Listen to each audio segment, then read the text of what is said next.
Burgundy, Gloucester. I shall, my liege. In time, we shall express our darker purpose. Give me the map there. Know that we have divided in three our kingdom, and 'tis our fast intent to shake all cares and business from our age, conferring them on younger strengths, while we, unburthened, crawl towards death. Our son Cornwall, and you, our no less loving son of Albany, we have this hour a constant will to publish our daughter's several dowers, that future strife may be prevented now. The princes, France and Burgundy, great rivals in our youngest daughter's love, long in our court have made their amorous sojourn, and here are to be answered. Tell me, my daughters, since now we will divest us both of rule, interest of territory, cares of state, which of you shall say doth love us most? That we our largest bounty may extend, where nature doth with merit challenge. Our eldest born, speak first. Sir, I love you more than words can wield the matter, dearer than eyesight, space, and liberty, beyond what can be valued, rich or rare, no less than life, with grace, health, beauty, honor, as much as child e'er loved or father found, a love that makes breath poor and speech unable, beyond all manner of so much I love you. What shall Cordelia do? Love and be silent.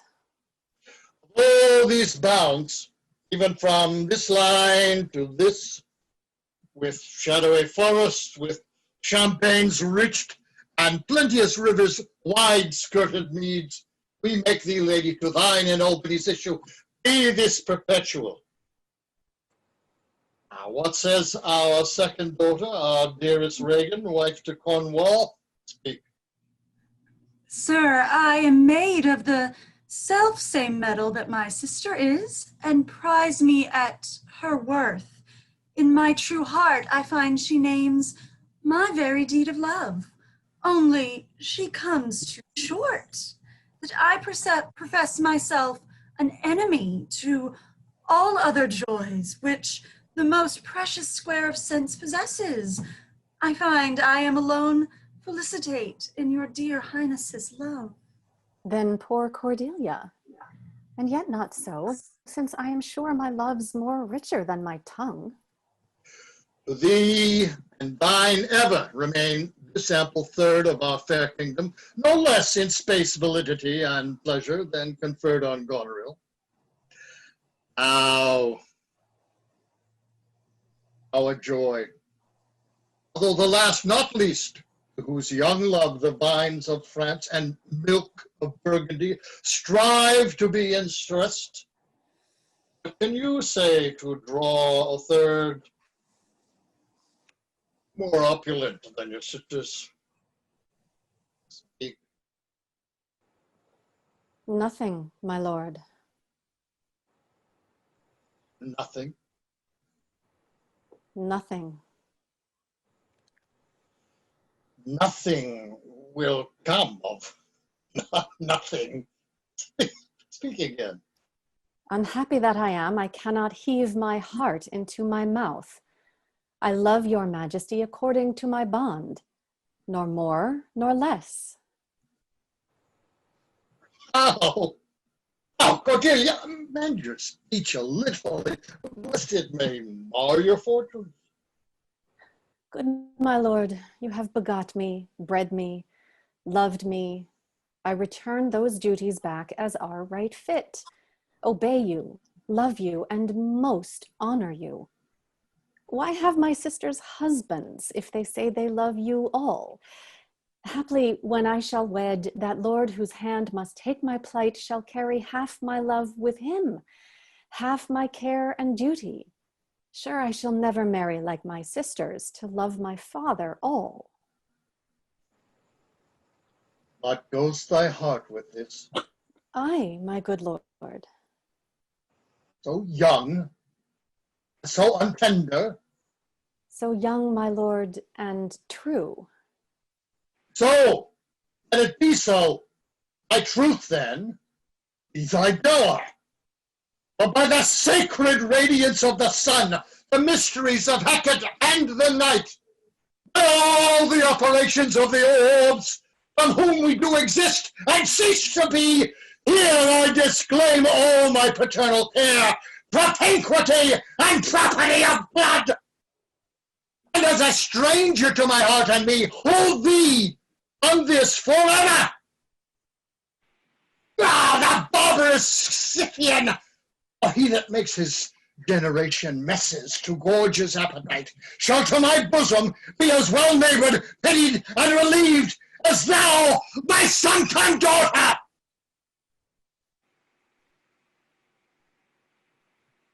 Good my liege. Ace cant!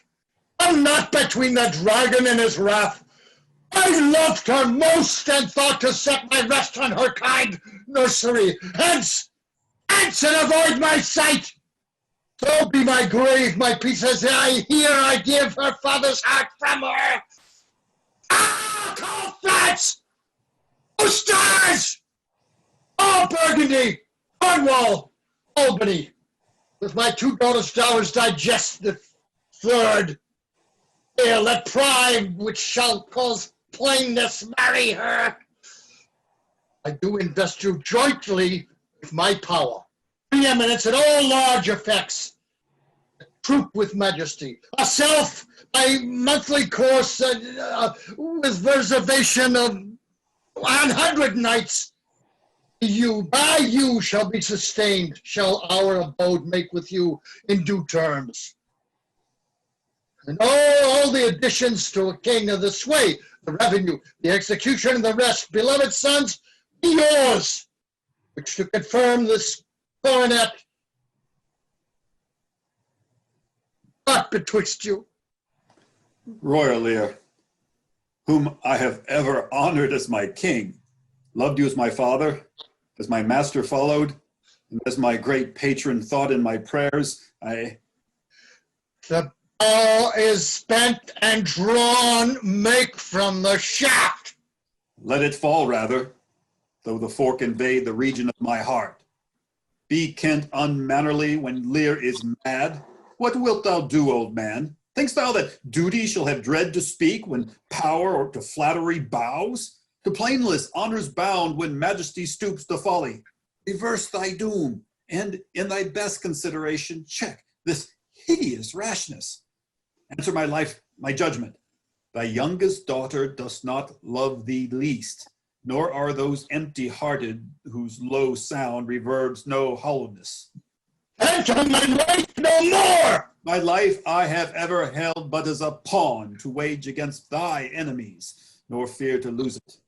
Thy safety being the motive. Out of my sight! See better, Lear, and let me still remain the true blank of thine eye. Now by Apollo!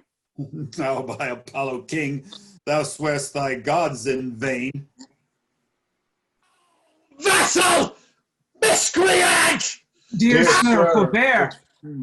Do, kill thy physician, and the fee bestow upon the foul disease. Revoke thy doom, or else I can vent clamor from my throat. I'll tell thee thou dost evil. Miscreant! Hear me! Since thou hast sought to make us break our vow, which we durst never yet, and with strained pride to come between our sentence and our power, which nor our nature nor our place can bear, our potency made good, take thy reward. 5 days we do allot thee for provision, to shield thee from the diseases of the world, and on the 6th to turn thy hated back upon our kingdom.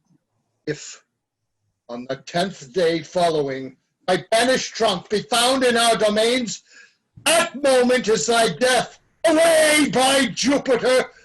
This shall not be revoked! Fare thee well, king.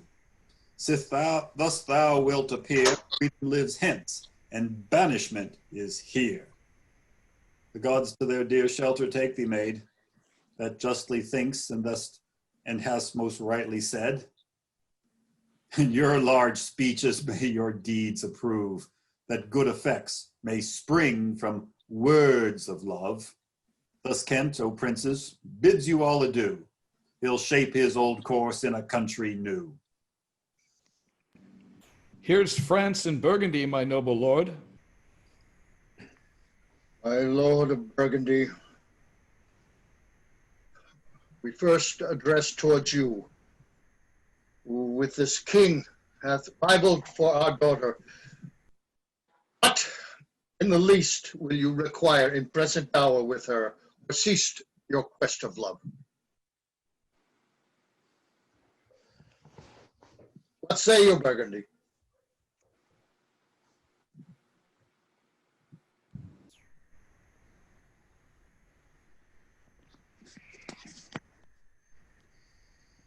I'm sorry, is that me? That's Burgundy, I'm waiting.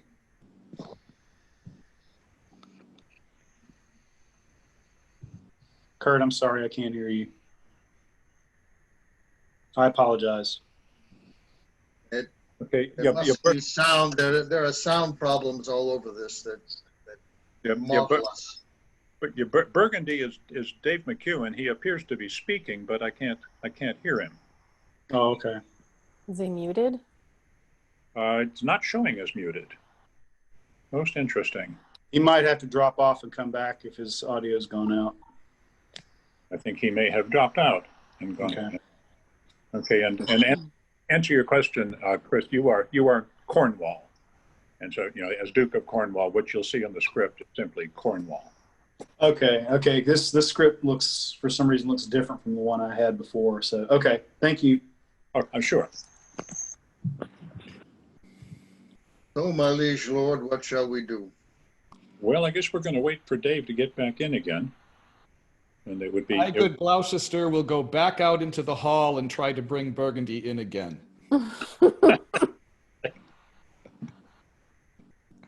Hold for, if you will, now I seem to have lost my script, which happens when I fool with when anything happens with the cameras. We first address towards you. With this king hath rivaled for our daughter, what in the least will you require in present hour with her, or cease your quest of love? Most royal majesty, I crave no more than what your highness offered, nor will you tender less.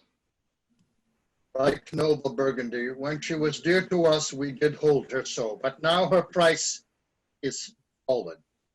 Sir, there she stands. If aught within that little seeming substance, or all of it, with your displeasure, peace, and nothing more, may fitly like your grace, she's there, she's yours.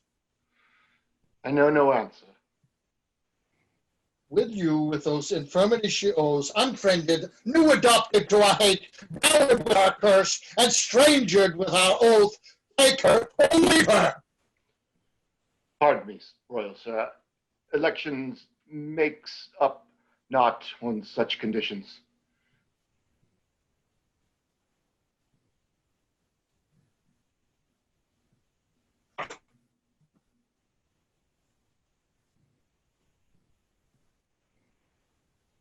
I am crushed with problems. This is most strange that she, even by now, was your... No, that's not right at all.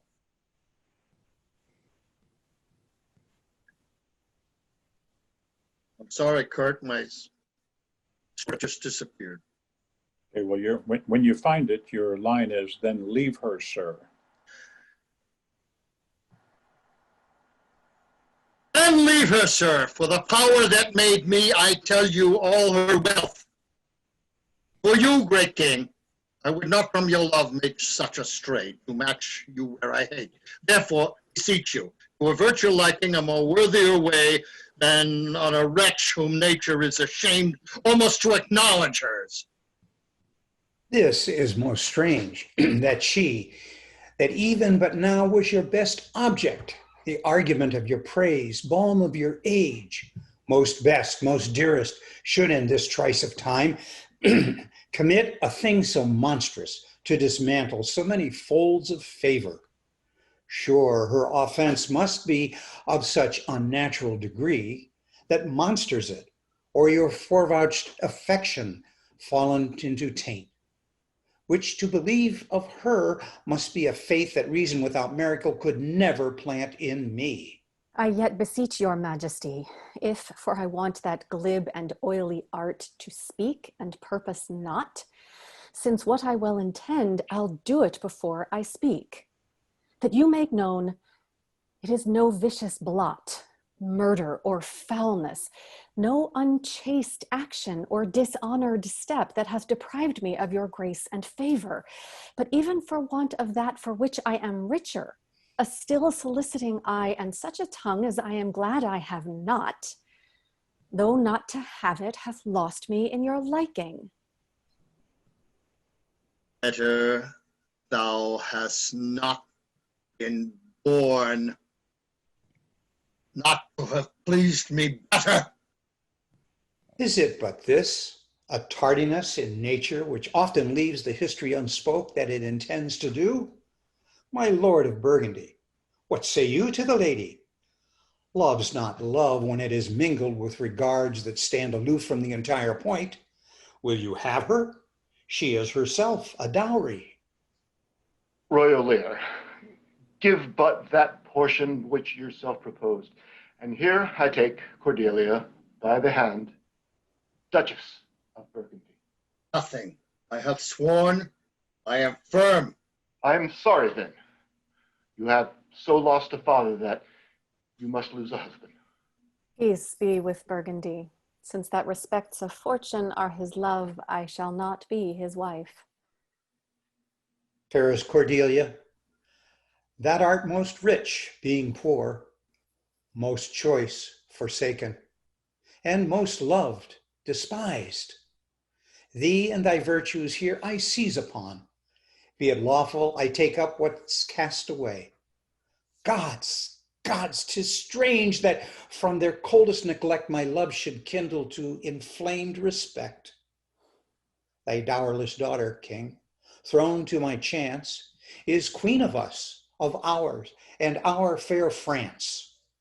Not all the dukes of Watters Burgundy can buy this unprized precious maid of me. Bid them farewell, Cordelia, though unkind. Thou losest here a better where to find. Thou hast her, France, let her be thine, for we have no such daughter, nor shall we ever see that face of hers again. Let her be gone without our grace, our love, our benison. Come, noble Burgundy. Bid farewell to your sisters. The jewels of our father with washed eyes Cordelia leaves you. I know you, what you are, and like a sister am most loath to call your faults as they are named. Use well our father, to your professed bosoms I commit him, but yet alas, stood I within his grace, I would prefer him to a better place. So farewell to you both. Prescribe not us our duties. Let your study be to content your lord, who hath received you at fortune's alms. You have obedience scanted, and well are worth the want that you have wanted. Time shall unfold what plaited cunning hides, who cover faults at last shame them derides. Well may you prosper. Come, my fair Cordelia. Sister, it is not a little I have to say of what most nearly appertains to us both. I think our father will hence tonight. That's most certain, and with you next month with us. You see how full of changes his age is. The observation we have made of it hath not been little. He always loved our sister most, and with what poor judgment he hath now cast her off appears too grossly. 'Tis the infirmity of his age. He hath ever but slenderly known himself. The best and soundest of his time hath been but rash. Then must we look to receive from his age, not alone the imperfections of long and grafted condition, but wherewithal the unruly waywardness that infirm and choleric years bring with them. Such inconstant starts are we like to have from him as this of Kent's banishment. There is further compliment of leave-taking between France and him. Pray you, let's hit together. If our father carry authority with such dispositions as he bears, this last surrender of his will but offend us. We shall further think on it. We must do something, and i' the heat.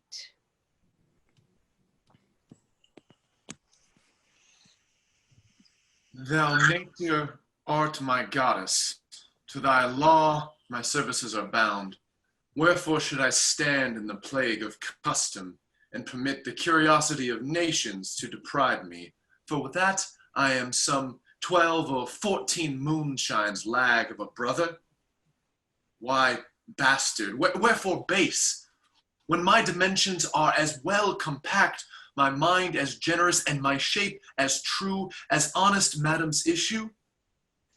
Why brand they us with base, with baseness, bastardy, base, who in the lusty stealth of nature take more composition and fierce quality than doth within a dull, stale, tired bed go to the creating a whole tribe of fops, go tween asleep and wake? Well then, legitimate Edgar, I must have your land. Our father's love is to the bastard Edmund, as to the legitimate, fine word, legitimate. Well, my legitimate, if this letter speed and my invention thrive, Edmund the base shall top the legitimate. I grow, I prosper. Now gods, stand up for bastards. Kent banished thus, and France in color parted, and the king gone tonight, subscribed his power, confined to exhibition, all this done upon the gad. Edmund, how now, what news? So please your lordship, none. Why so earnestly seek you to put up that letter? I know no news, my lord. What paper were you reading? Nothing, my lord. No? What needed then that terrible dispatch of it into your pocket? The quality of nothing hath not such need to hide itself. Let's see. Come, if it be nothing, I shall not need spectacles. I beseech you, sir, pardon me. It is a letter from my brother that I have not all over read, and for so much as I have perused, I find it not fit for your overlooking. Give me the letter, sir. I shall offend either to detain or give it. The contents, as in part I understand them, are to blame. Well, let's see. I hope for my brother's justification he wrote this, but as an essay or taste of my virtue. This policy and reverence of age makes the world bitter to the best of our times, keeps our fortunes from us till our oldness cannot relish them. I begin to find an idle and fond bondage in the oppression of aged tyranny, who sways not as it hath power, but as it is suffered. Come to me that of this I may speak more. If our father would sleep till I waked him, you should have his revenue forever and live the beloved of your brother Edgar. Conspiracy! Asleep till I waked him? You should enjoy half his revenue? My son Edgar, had he a hand to write this, a heart and brain to breed it in? When came this to you? Who brought it? It was not brought me, my lord. There's the cunning of it. I found it thrown in a casement of my closet. You know the character to be your brother's?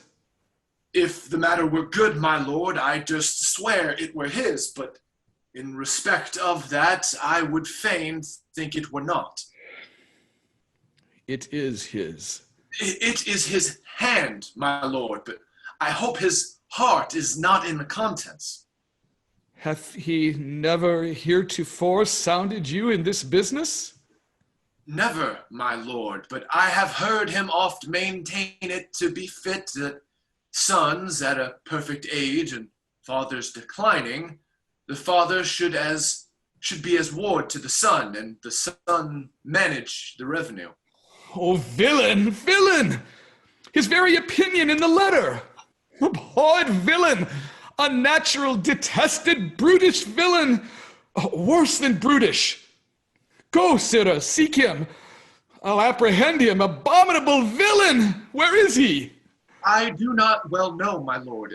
If it shall please you to suspend your indignation against my brother till you can derive from him better testimony of his intent, you shall run a certain course, where if you violently proceed against him, mistaking his purpose, it would make a great gap in your own honor, and shake in pieces the heart of his obedience. I dare pawn down my life for him, that he hath wrote this to feel my affection to your honor, and to no further pretense of danger. Think you so? If your honor judge it meet, I will place you where you shall hear us confer of this, and by an auricular assurance have your satisfaction, and that without any further delay than this very evening. He cannot be such a monster. Nor is not, sure. To his father, that so tenderly and entirely loves him. Oh, heaven and earth, Edmund, seek him out. Wind me wind me into him, I pray you. Frame the business after your own wisdom. I would unstate myself to be in a due resolution. I will seek him, sir, presently. Convey the business as I shall find means and acquaint you with all. These late eclipses in the sun and the moon portend no good to us. Though the wisdom of nature can reason it thus and thus, yet nature finds itself scourged by the sequent effects. Love cools, friendship falls off, brothers divide. In cities, mutinies, in countries, discord, in palaces, treason, and the bond cracked twixt son and father. This villain of mine comes under the prediction. There's son against father. The king falls from bias of nature. There's father against child.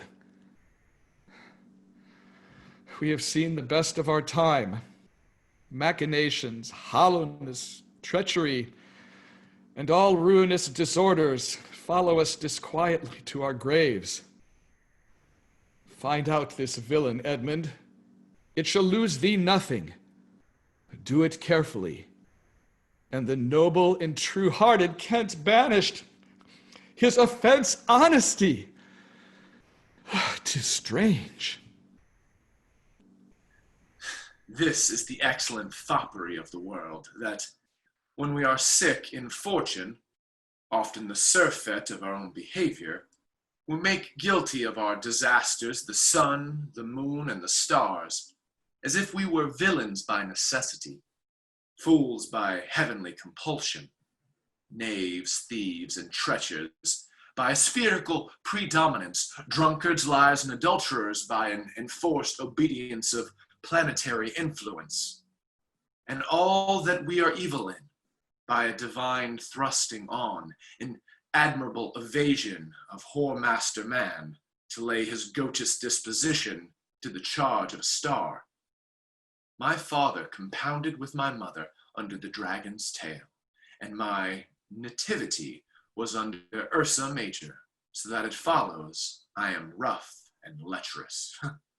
Tut, I should have been that I am, had the maidenliest star in the firmament twinkled on my bastardizing Edgar.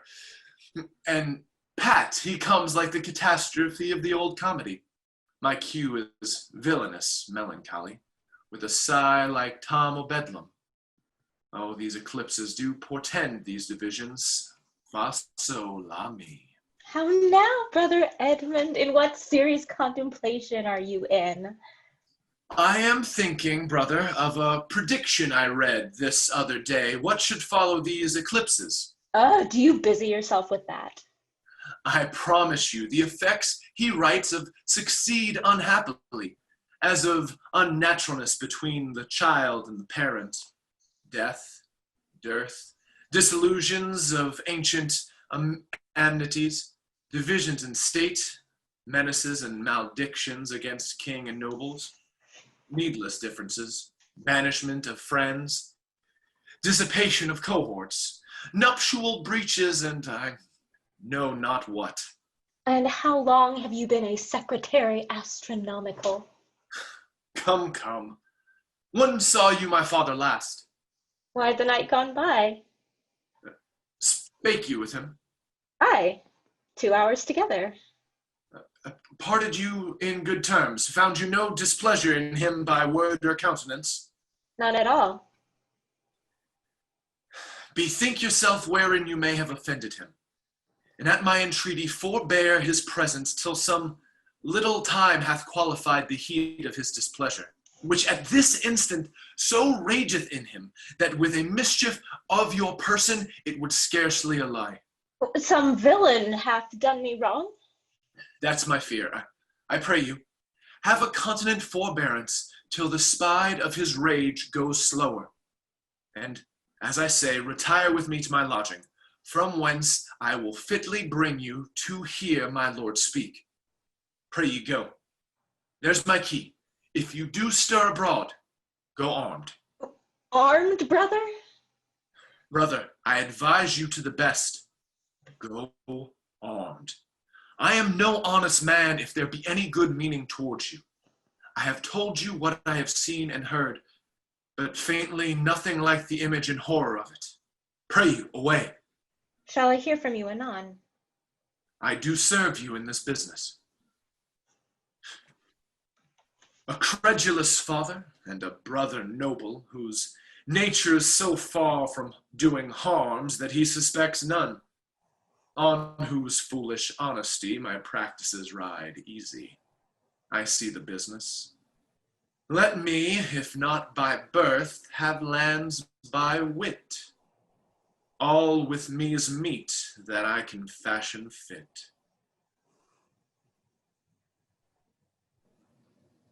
Did my father strike my gentleman for chiding of his fool? Yes, madam. By day and night he wrongs me. Every hour he flashes into one gross crime or other that sets us all at odds. I'll not endure it. His nights grow riotous, and himself upbraids us on every trifle. When he returns from hunting, I will not speak with him. Say I am sick. If you come slack of former services, you shall do well. The fault of it, I'll answer. He's coming, madam. I hear him. Put on what weary negligence you please, you and your fellows. I'll have it come to question. If he dislike it, let him to our sister, whose mind and mine I know in that are one, not to be overruled. Idle old man that still would manage those authorities that he hath given away. Now by my life, old fools are babes again, and must be used with checks as flatteries when they are seen abused. Remember what I tell you. Well, madam. And let his knights have colder looks among you. What grows of it? No matter. Advise your fellows so. I would breed from hence occasions, and I shall, that I may speak. I'll write straight to my sister, to hold my very course. Prepare for dinner. If but as well I other accents borrow, that can my speech diffuse, my good intent may carry through itself to that full issue for which I raised my likeness. Now, banished Kent, if thou can serve where thou dost stand condemned, so may it come thy master, whom thou lovest, shall find thee full of labors. Let me not stay a jot for dinner. Go get it ready! Ow! Ow! What art thou? A man, sir. What dost thou profess? What wouldst thou with us? I do profess to be no less than I seem, to serve him truly that I will put me in trust, to love him that is honest, to converse with him that is wise, and says little to fear judgment, to fight when I cannot choose, and to eat no fish. What art thou? A very honest-hearted fellow, and as poor as the king. Thou be as poor for a subject as he is for a king. Thou art poor enough. What wouldst thou? Service. Who wouldst thou serve? You. Dost thou know me, fellow? No, sir, but you have that in your countenance which I would fain call master. What's that? Authority. What services canst thou do? I can keep honest counsel, ride, run, mar a curious tale in a telling it, and deliver a plain message bluntly. That which ordinary men are fit for, I am qualified in, and the best of me is diligence. How old art thou? Not so young, sir, to love a woman for singing, nor so old to dote on her for anything. I have on years on my back 48. Ha! Follow me. Thou shalt serve me. If I like thee no worse after dinner, I will not part with thee yet. Dinner! Dinner! Ho! Where's my knave, my fool? Go you. Call my fool hither. You, Sirrah! Where's my daughter?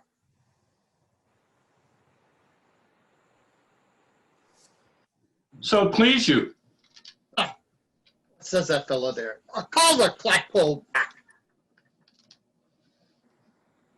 Where's my fool? I think the world's asleep. Oh, now. Where's that mongrel?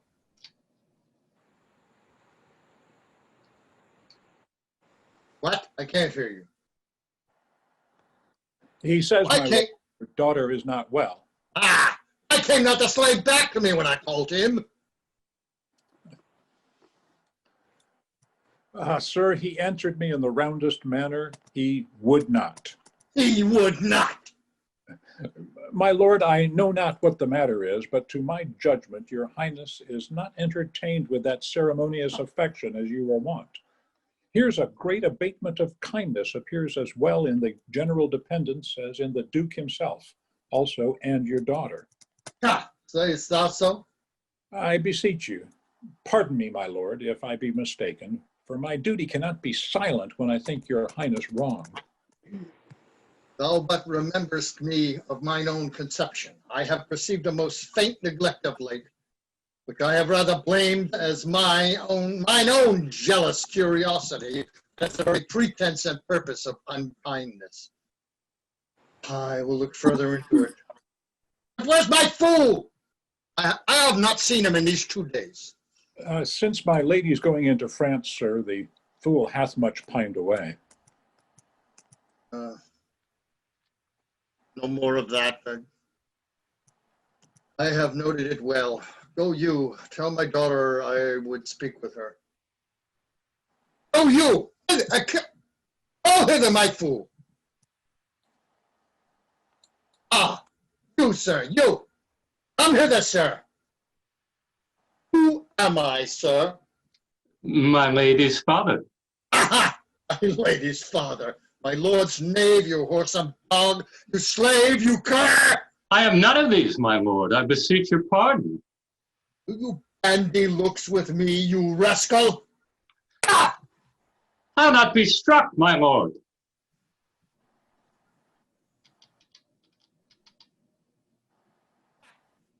I thank thee, fellow, So thou you're bring up servest me, neither, you base football player. and I'll love thee for it. I come, sirs, arise. I'll teach you differences. Away, away. If you will measure your lover's length again, tarry, but away, go to. Have you wisdom so? Now, my friendly knave, I thank thee. As earnest of thy service. Oh, let me hire him too. Here's my coxcomb. Ah! How now, my pretty knave? How dost thou? Sirrah, you were best take my coxcomb. Why, fool? Why, for taking one's part that's out of favor. Nay, and thou canst not smile as the wind sits. Thou'lt catch cold shortly. There, take my coxcomb. Why, this fellow has banished 2 on his daughters and did the 3rd a blessing against his will. If thou follow him, thou must needs wear my coxcomb. How now, nuncle? I would I had 2 coxcombs and 2 daughters. Why, my boy? If I gave them all my living, I'd keep my coxcombs myself. There's mine. Beg another of thy daughters. Ah! Take heed, sirrah, the whip. Truth's a dog must to kennel. He must be whipped out. When Lady the Brack may stand by the fire and stink. Ha! A pestilent gall to me. Sirrah, I'll teach thee a speech. Do. Mark it, nuncle. Have more than thou showest. Speak less than thou knowest. Spend less than thou owest. Ride more than thou goest. Learn more than thou throwest. Set less than thou throwest. Keep thy drink and thy whore, and keep in the door, and thou shalt have more than 2 tens to a score. This is nothing, fool. Then 'tis like the breath of an unfeed lawyer. You gave me nothing for it. Can you make no use of nothing, nuncle? No, boy. Nothing can be made of nothing. Prithee, tell him so much the rent of his land comes to. He will not listen to a fool. A bitter fool. Dost thou know the difference, my boy, between a bitter fool and a sweet fool? No, lad, teach me. The Lord that counseled thee to give away thy land, come place him here by me. Do thou for him stand. The sweet and bitter fool will pleasantly appear. The one in motley here, the other found out there. Dost thou call me fool, boy? All thy other titles thou hast given away, that thou wast born with. This is not altogether fool, my lord. No, faith. Lords and great men will not let me. If I had a monopoly out, they would have part on it. And ladies too, they'll be snatching. Give me an egg, nuncle, and I'll give thee 2 crowns. What 2 crowns shall be? Why, after I have cut the egg in the middle and eat up the meat, the 2 crowns of the egg. When thou clovest thy crown in the middle and gave away both parts, thou borest thy ass on thy back o'er the dirt. Oh, thou hadst little wit in thy bald crown when thou gavest thy golden one away. Now, and if I speak like myself in this, let him be whipped that first finds it so. Fools had ne'er less wit in a year, for wise men are grown foppish. They know not how their wits to wear, their manners are so apish. Why, thou wert. I have used it, nuncle, ever since thou madest thy daughters thy mothers. For when thou gavest them the rod and putst down thine own breeches, then they for sudden joy did weep, and I for sorrow sung, that such a king should play Bo Peep and go the fools among. Prithee, nuncle, keep a schoolmaster that can teach thy fool to lie. Oh, I would fain learn to lie. You lie, Sarah, and you will be whipped. Oh, I marvel what kin thou and thy daughters are. They'll have me whipped for speaking true, thou'lt have me whipped for lying, and sometimes I am whipped for holding my peace. I had rather be any kind of thing than a fool, and yet I would not be thee, nuncle. Thou hast pared thy wit of both sides and left nothing in the middle. Oh, here comes one of the pairings. How now, daughter? What makes that frontlet on? Methinks you are too much of late in the frown. Oh, thou wast a pretty fellow when thou hadst no need to care for her frowning. Now thou art an O without a figure. I am better than thou art. I am a fool. Thou art nothing. Yes, yes, forsooth, I will hold my tongue, though your face bids me, though you say nothing. He that keeps no crust nor crumb, weary of all, shall want none.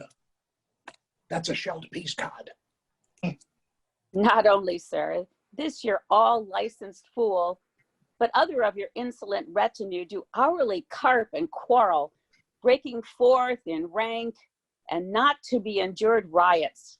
Sir, I had thought by making this well known unto you to have found a safe redress, but now grown fearful by what yourself too late have spoken done, that you protect this course and put it on by your allowance, which if you should, the fault would not scape censure, nor the redresses sleep, which in the tender of a wholesome weal might in their working do you that offense, which else were shame, that when necessity will call discreet proceeding.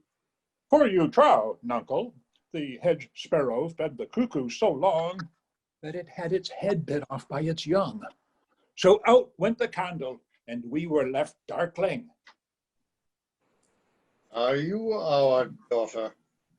Come, sir, I would you would make use of that good wisdom, whereof I know you are fraught, and put away these dispositions that of late transform you from what you rightly are. May not an ass know when the cart draws the horse? Whoop, Doug, I love thee! Doth any here know me? This is not Lear. Doth Lear walk thus and speak thus? His eyes! Either his notion weakens, his discernings are lethargied. Ha! Waking is not so. Who is it can tell me who I am? Lear's shadow. I would learn that, for by the marks of sovereignty, knowledge, and reason, I should be false persuaded I had daughters. Which they will make an obedient father. Your name, fair, gentle woman? This admiration, sir, is much of the savor of other your new pranks. I do beseech you to understand my purposes aright. As you are old and reverend, you should be wise. Here do you keep 100 knights and squires, men so disordered, so debauched and bold, that this our court, infected with their manners, shows like a riotous inn. Epicurism and lust make it more like a tavern or a brothel than a graced palace. The shame itself does speak for instant remedy. Be then desired by her. What else will take the things she begs? A little to disquantity your train, and the remainder, that shall still depend, to be such men as may besort your age, and know themselves and you. Darkness and devil, saddle my horses, call my train together, degenerate bastard! Oh, I'll not trouble thee, yet I have left a daughter. You strike my people, and your disordered rabble makes servants of their betters. Ah, whoa, too late, repents. Ah, sir, you come, 'tis your will, speak, sir, prepare my horses. Ingratitude, thou marble-hearted fiend! More hideous than when thou showest thee in a child than a sea monster. Pray, sir, be patient. Detested kite! Thou liest! My train I'm in of choice and rarest parts. All particulars of duty know, and in my most exact regard support the worships of their name. Oh, most small fault!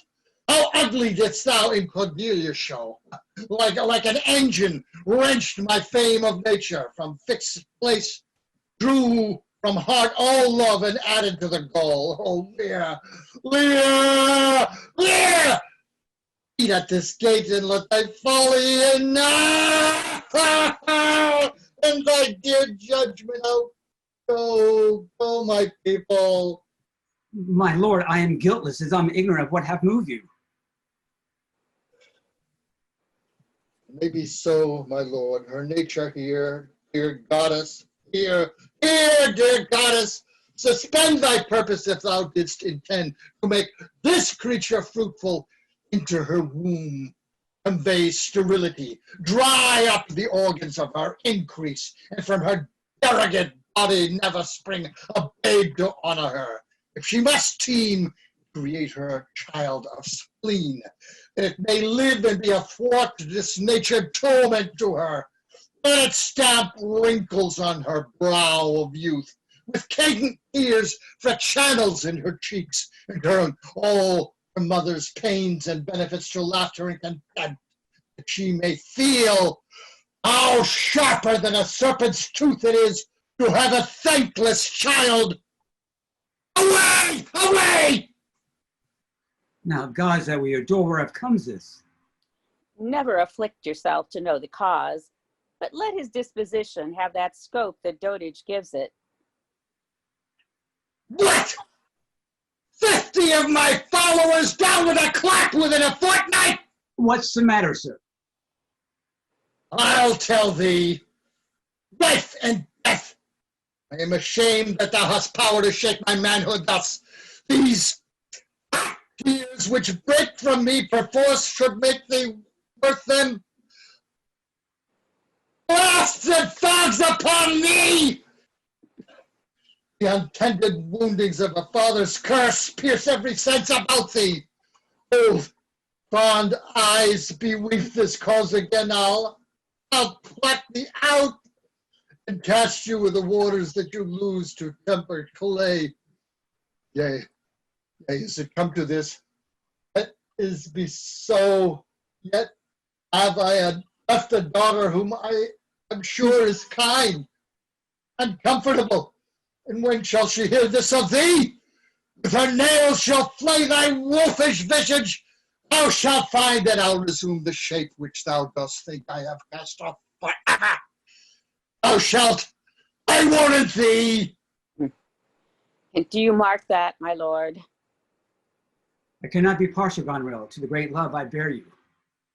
Pray you, content. What Oswald ho? You, sir, more knave than fool, after your master. Nuncle Lear, tarry, and take the fool with thee. A fox when one has caught her, and such a daughter, should sure to the slaughter, if my cap would buy a halter, so the fool follows after. This man hath had good counsel. 100 knights. 'Tis politic and safe to let him keep at point 100 knights. Yes, that on every dream, each buzz, each fancy, each complaint, dislike, he may enguard his dotage with their powers and hold our lives in mercy. Oswald, I say. Well, you may fear too far. Safer than trust too far. Let me still take away the harms I fear. No fear still to be taken. I know his heart. What he hath uttered, I have writ my sister, if she sustain him and his 100 knights, then I have showed the unfitness. How now, Oswald? What have you writ this letter to my sister? Yes, madam. Take you some company, and away to horse. Inform her full of my particular fear, and thereto add such reasons of your own as may compact it more. Get you gone, and hasten your return. No, my lord, this milky gentleness and course of yours, though I condemn not, yet under pardon, you are much more tasked for want of wisdom than praised for harmful mildness. How far your eyes may pierce, I cannot tell. Striving to better, off we mar, that's what's well. Nay then. Well, the event.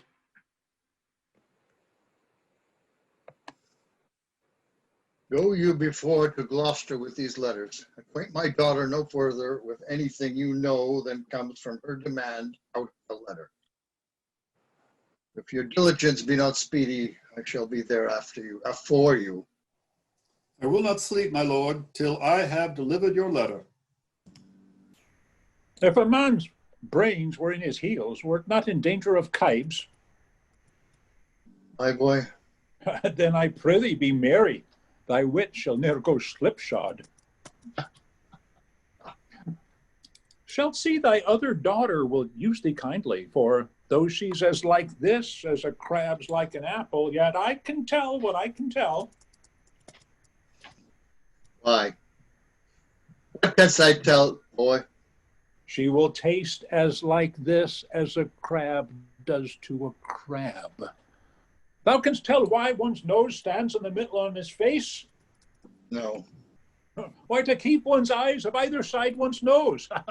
That what a man cannot smell out, he may spy into.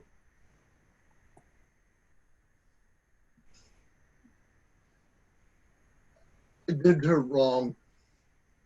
Canst thou tell how an oyster makes his shell? No. Nor I neither. But I can tell why a snail has a house. Why?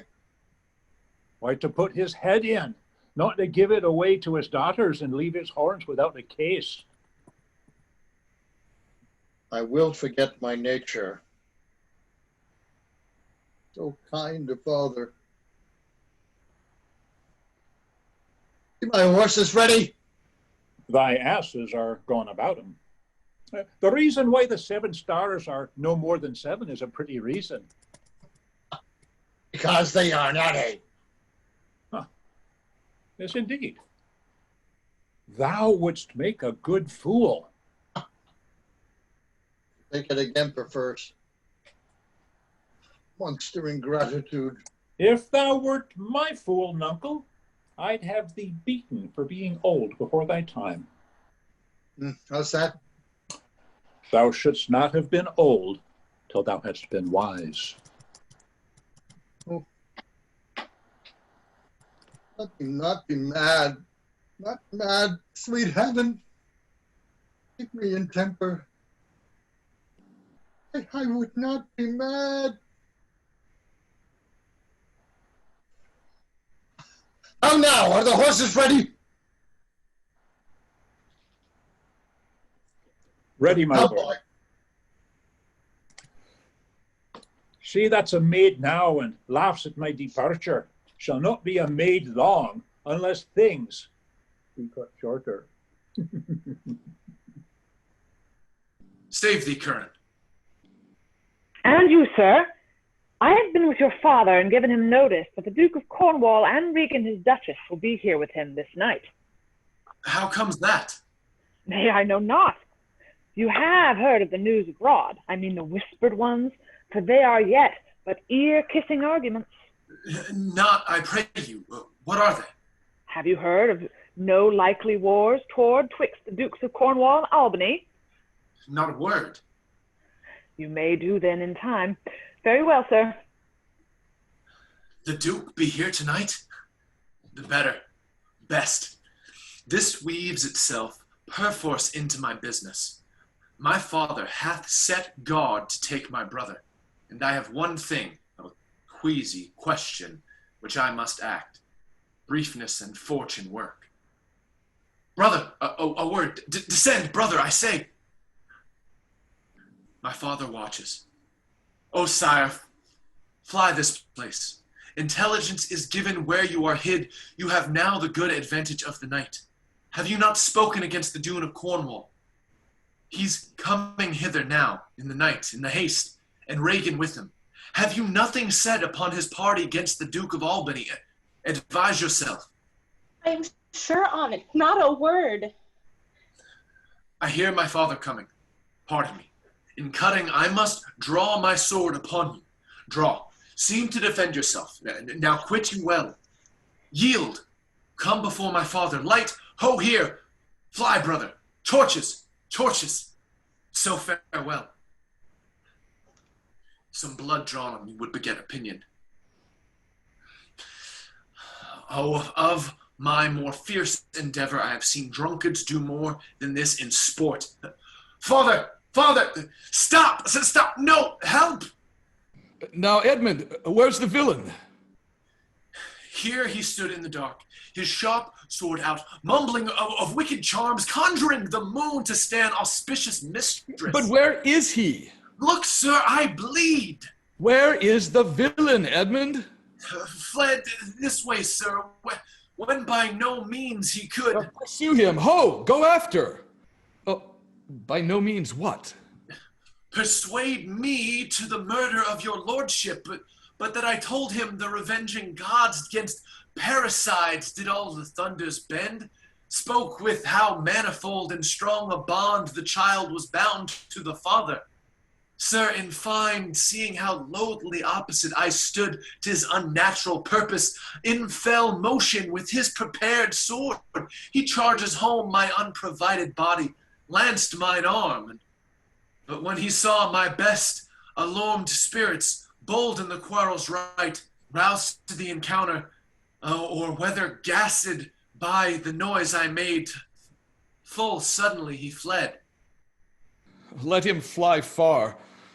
Not in this land shall he remain uncaught, and found dispatch. The noble Duke, my master, my worthy arch and patron, comes tonight. By his authority I will proclaim it, that he which finds him shall deserve our thanks, bringing the murderous coward to the stake. He that conceals him, death. When I dissuaded him from his intent, and found him pight to do it, with cursed speech I threatened to discover him. He replied, "Thou unpossessing bastard, dost thou think if I would stand against thee, would the reposal of any trust, virtue, or worth in thee make thy words faith? No.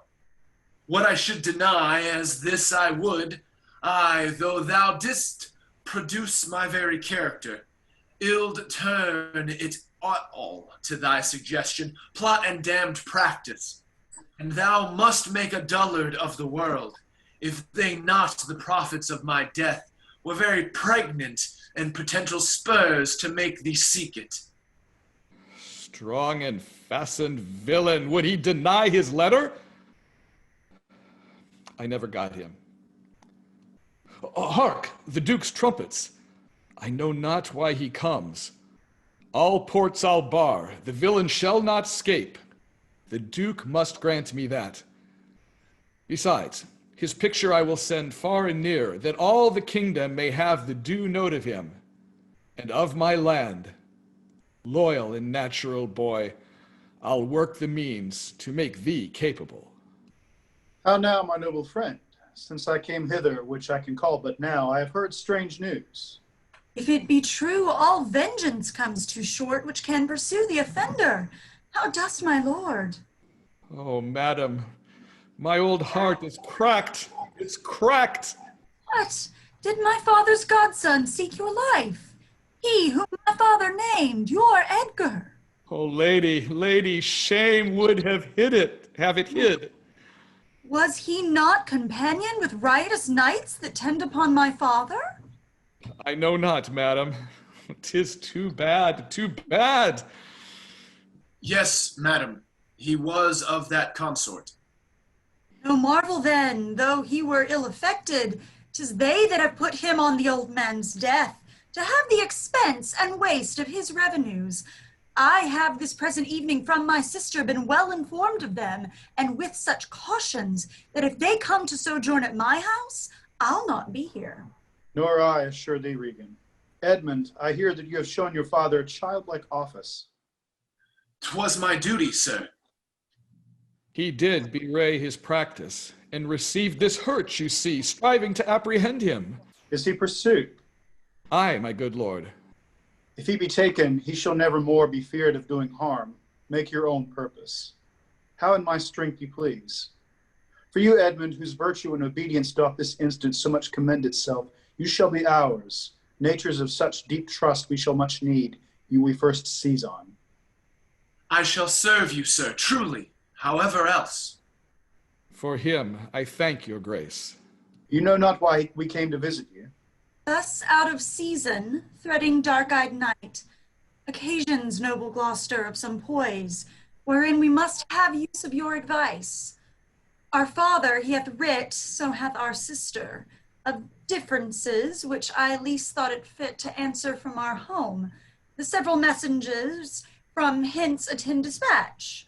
Our good old friend lay comforts to your bosom, and bestow your needful counsel to our business, which craves the instant use. I serve you, madam. Your graces are right welcome.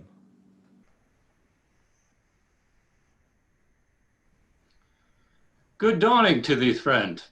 Art of this house? Aye. Where may we set our horses? In the mire. Prithee, if thou lovest me, tell me. I love thee not. Why then I care not for thee. If I had thee in Lipsbury pinfold, I would make thee care for me. Why dost thou use me thus? I know thee not. Fellow, I know thee. What dost thou know me for? A knave, a rascal, an eater of broken meats, a base, proud, shallow, beggarly, three-suited, 100-pound, filthy, worsted, stalking knave, a lily-livered, action-taking knave, a whoreson, glass-glazing, serviceable, finical rogue, one trunk inheriting slave, one that would be a bawd in a way of good service, and art nothing but the composition of a knave, beggar, coward, pander, and the son and heir of mongrel bitch, one whom I will beat into clamorous whining if thou deniest the least syllable of my addition. Why, what a monstrous fellow art thou, thus to rail on one that is neither known of thee nor knows thee. What a brazen-faced varlet art thou, to deny thou knowest me. Is it 2 days ago since I tripped up thy heels and beat thee before the king? Draw you, rogue, for though it be at night, yet the moon shines. I'll make a sup of the moonshine of you. Draw, you whoreson, culinary barber-monger, draw! Away! I have nothing to do with thee. Draw, you rascal. You come with letters against the king, and take Vanity the puppet's part against the royalty of her father. Draw, you rogue, or I'll so carbonadando your shanks. Draw, you rascal, come your ways. Help! Ho! Murder! Help! Strike, you slave, stand, rogue, stand, you neat slave, strike! Help! Ho! Murder! Murder! How now? What's the matter? With you, goodman boy, and you please come. I'll flesh ye. Come on, young master. Weapons, arms! What's the matter here? Keep peace upon your lives. He dies that strikes again. What is the matter? From our sister and the king. What is your difference? Speak! I am scarce in breath, my lord. No marvel you have so bestirred your valor, you cowardly rascal. Nature disclaims in thee, a tailor made thee. Thou art a strange fellow. A tailor make a man? Aye, a tailor, sir. A stone cutter or a painter could not have made him so ill, though he had been but 2 hours at the trade. Speak yet, how grew your quarrel? This ancient ruffian, sir, whose life I have spared at suit of his grey beard. Oh, whoreson Zed, thou unnecessary letter. My lord, if you will give me leave, I will tread this unbolted villain into mortar and daub the wall of a jakes with him. Spare my grey beard, you wagtail.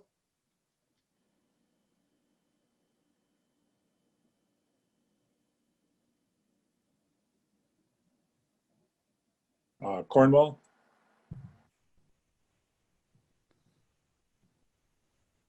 Chris? Okay. I wonder if maybe... Oh, sorry. Peace, sirrah, you beastly knave. Know you no reverence? Yes, sir, but anger hath a privilege. Why art thou angry? That such a slave as this would wear a sword, who wears no honesty. Such smiling rogues as these, like rats, oft bite the holy cords a twain, which are too intrinsic to unloosed smooth every passion that in the natures of their lords rebel. Bring oil to fire, snow to their colder moods.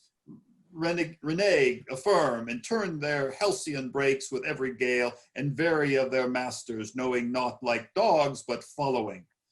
A plague upon your epileptic visage. Smile you my speeches, smile you my speeches as I were a fool? Goose, if I had you upon Sarum plain, I'd drive ye cackling home to Camelot. Why art thou mad, old fellow? How fell you out? Say that. No contraries hold more antipathy than I and such a knave. Why dost thou call him a knave? What's his offense? His countenance likes me not. No more perchance does mine, nor his, nor hers. Sir, 'tis my occupation to be plain. I have seen better faces in my time than stands on any shoulder that I see before me at this instant. This is some fellow who, having been praised for bluntness, doth affect a saucy roughness, and constrains the garb quite from his nature. He cannot flatter, he, an honest mind and plain, he must speak truth, and they will take it. If so, if not, he's plain. These kind of knaves I know, which in this plainness harbor more craft and more corrupter ends than 20 silly duckling observants that stretch their duties nicely. Sir, in good sooth, in sincere verity, under the allowance of your great aspect, whose influence, like the wreath of radiant fire on flickering Phoebus's front. What mean'st by this? To go out of my dialect, which you discommend so much. I know, sir, I am no flatterer. He that beguiled you in a plain accent was a plain knave, which for my part I will not be, though I should win your displeasure to entreat me to it. What was the offense you gave him? I never gave him any.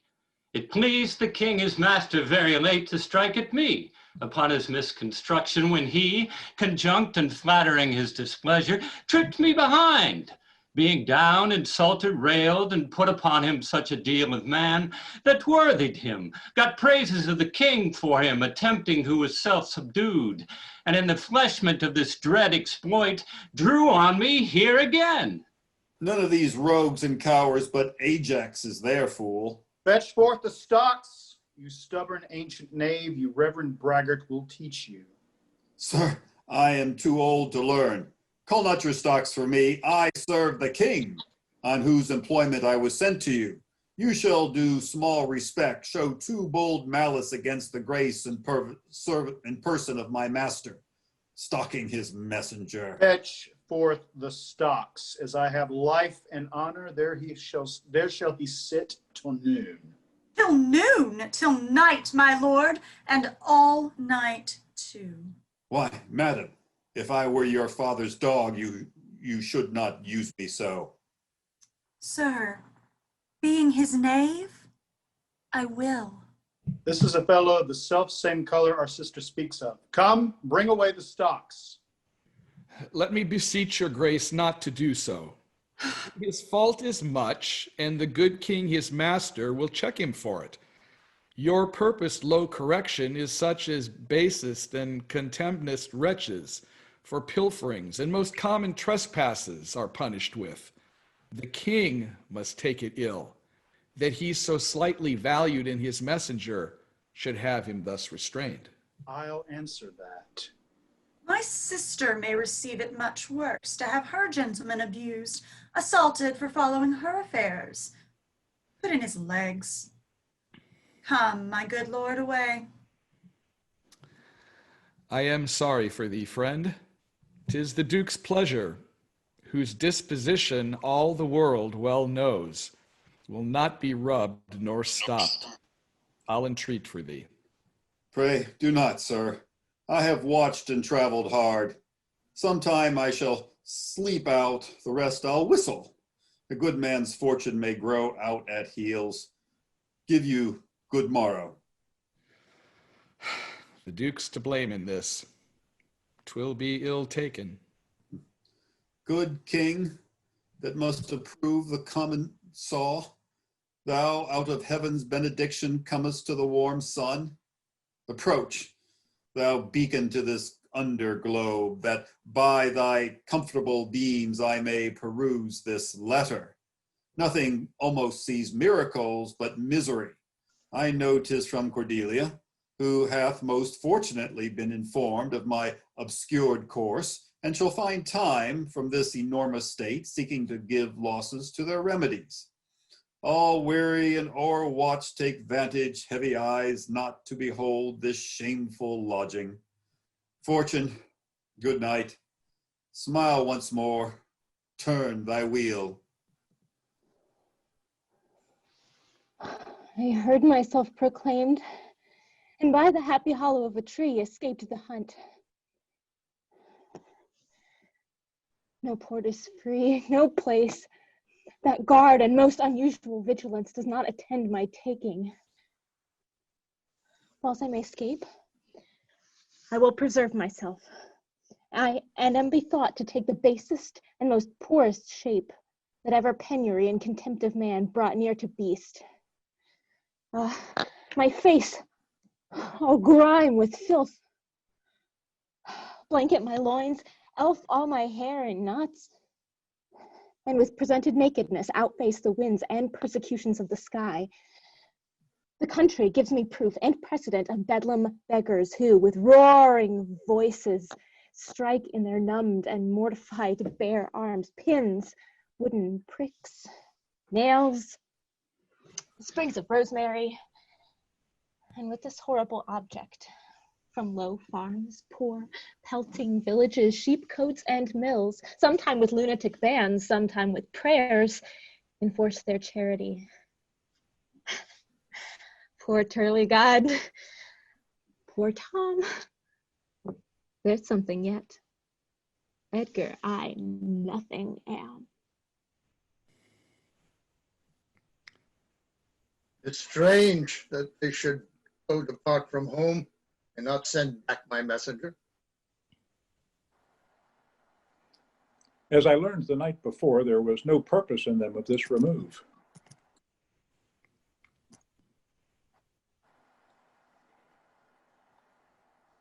And is that you? Noble master. Ah! Markest thou the shame markest thou the shame thy pastime? No, my lord. He wears cruel garters. Horses are tied by the heads, dogs and bears by the neck, monkeys by the loins, and men by the legs. When a man's overlusty at legs, then he wears wooden nether stocks. What's he that hath so much thy place mistook, who set thee here? It is both he and she, your son and daughter. No. Yes. No, I say. I say yea. Oh, no, they would not. Yes, they have. By Jupiter, I swear no. By Juno, I swear aye. They durst not do it.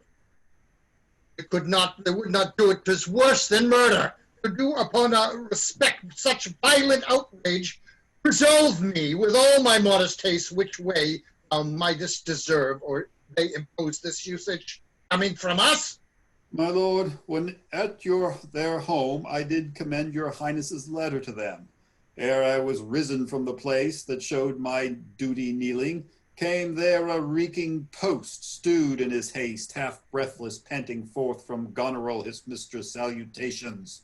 Delivered letters, spite of intermission, which presently they read, on whose contents they summed up their many straight took horse, commanded me to follow and attend the leisure of their answer, gave me cold looks. In meeting here, the other messenger, whose welcome I perceived had poisoned mine, being the very fellow that of late displayed so saucily against your highness, having more man than wit about me, drew. He raised the house with loud and coward cries. Your son and daughter found this trespass worth the shame which here it suffers. Winter's not gone yet if the wild geese fly that way.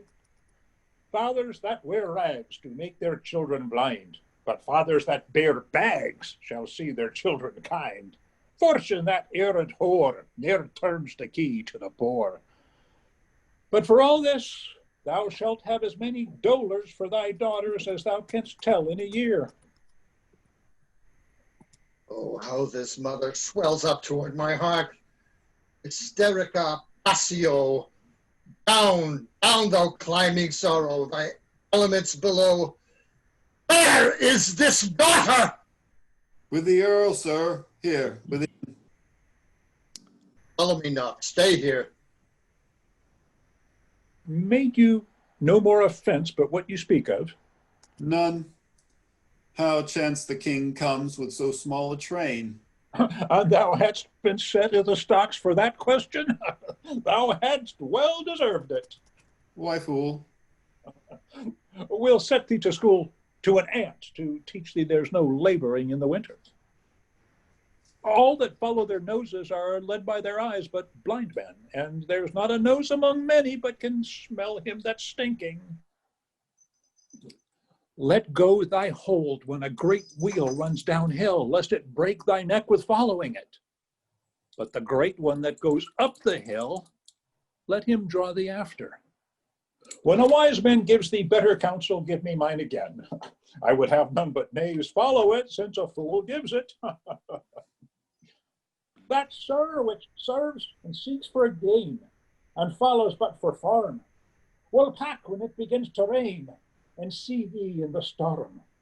But I will tarry, the fool will stay, and let the wise men flee.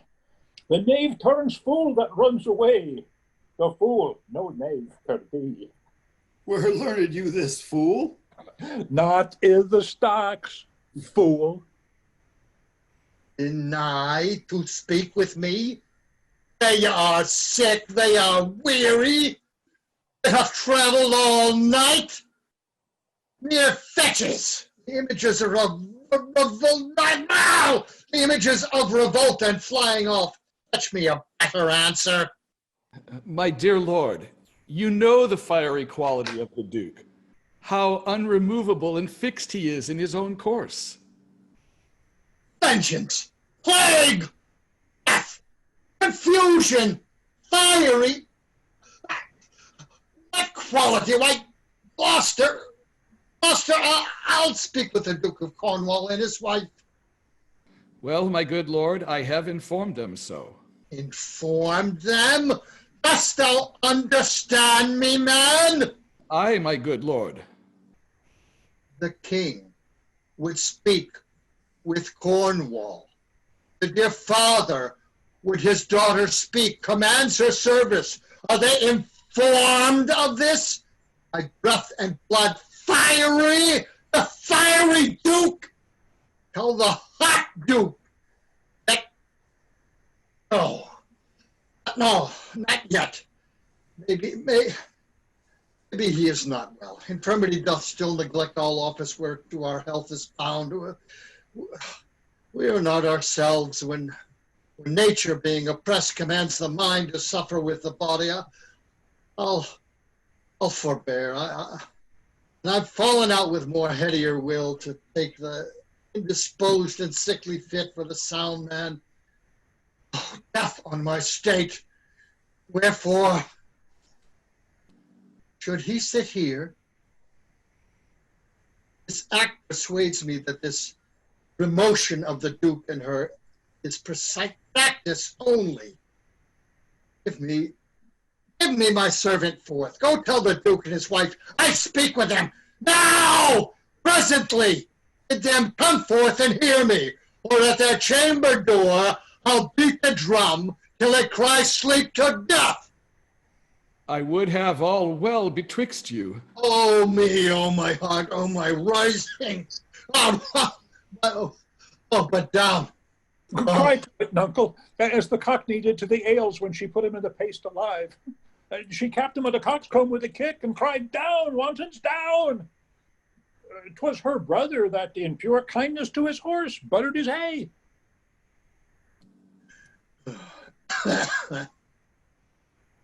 Good morrow to you both. Hail to your grace. I am glad to see your highness. Regan, I think you are. I know what reason I have to think so. If thou shouldst not be glad, I would divorce me from my mother's tomb, sepulchring an adulteress. Oh, are you free? Some other time for that. Beloved Regan, thy sister's not. Oh, Regan, she hath tied Sharptooth unkindness like a vulture. Here! I can scarce speak to thee. I'll not believe how depraved the quality. Oh, Regan. I pray you, sir, take patience. I have hope. You less know how to value her desert than she to scant her duty. Say, how is that? I cannot think my sister in the least would fail her obligation if, sir, perchance, she had restrained the riots of your followers. 'Tis on such ground and to such wholesome end as clears her from all blame. My curses on her! Oh, sir, you are old. Nature in you stands on the very verge of her confine. You should be ruled and led by some discretion that discerns your state better than yourself.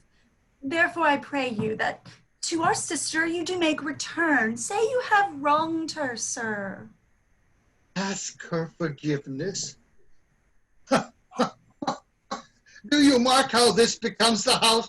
Oh, dear daughter, I confess that I am old. Age is unnecessary. On my knees I beg that you vouchsafe me raiment, bed, and food. Oh, good sir, no more.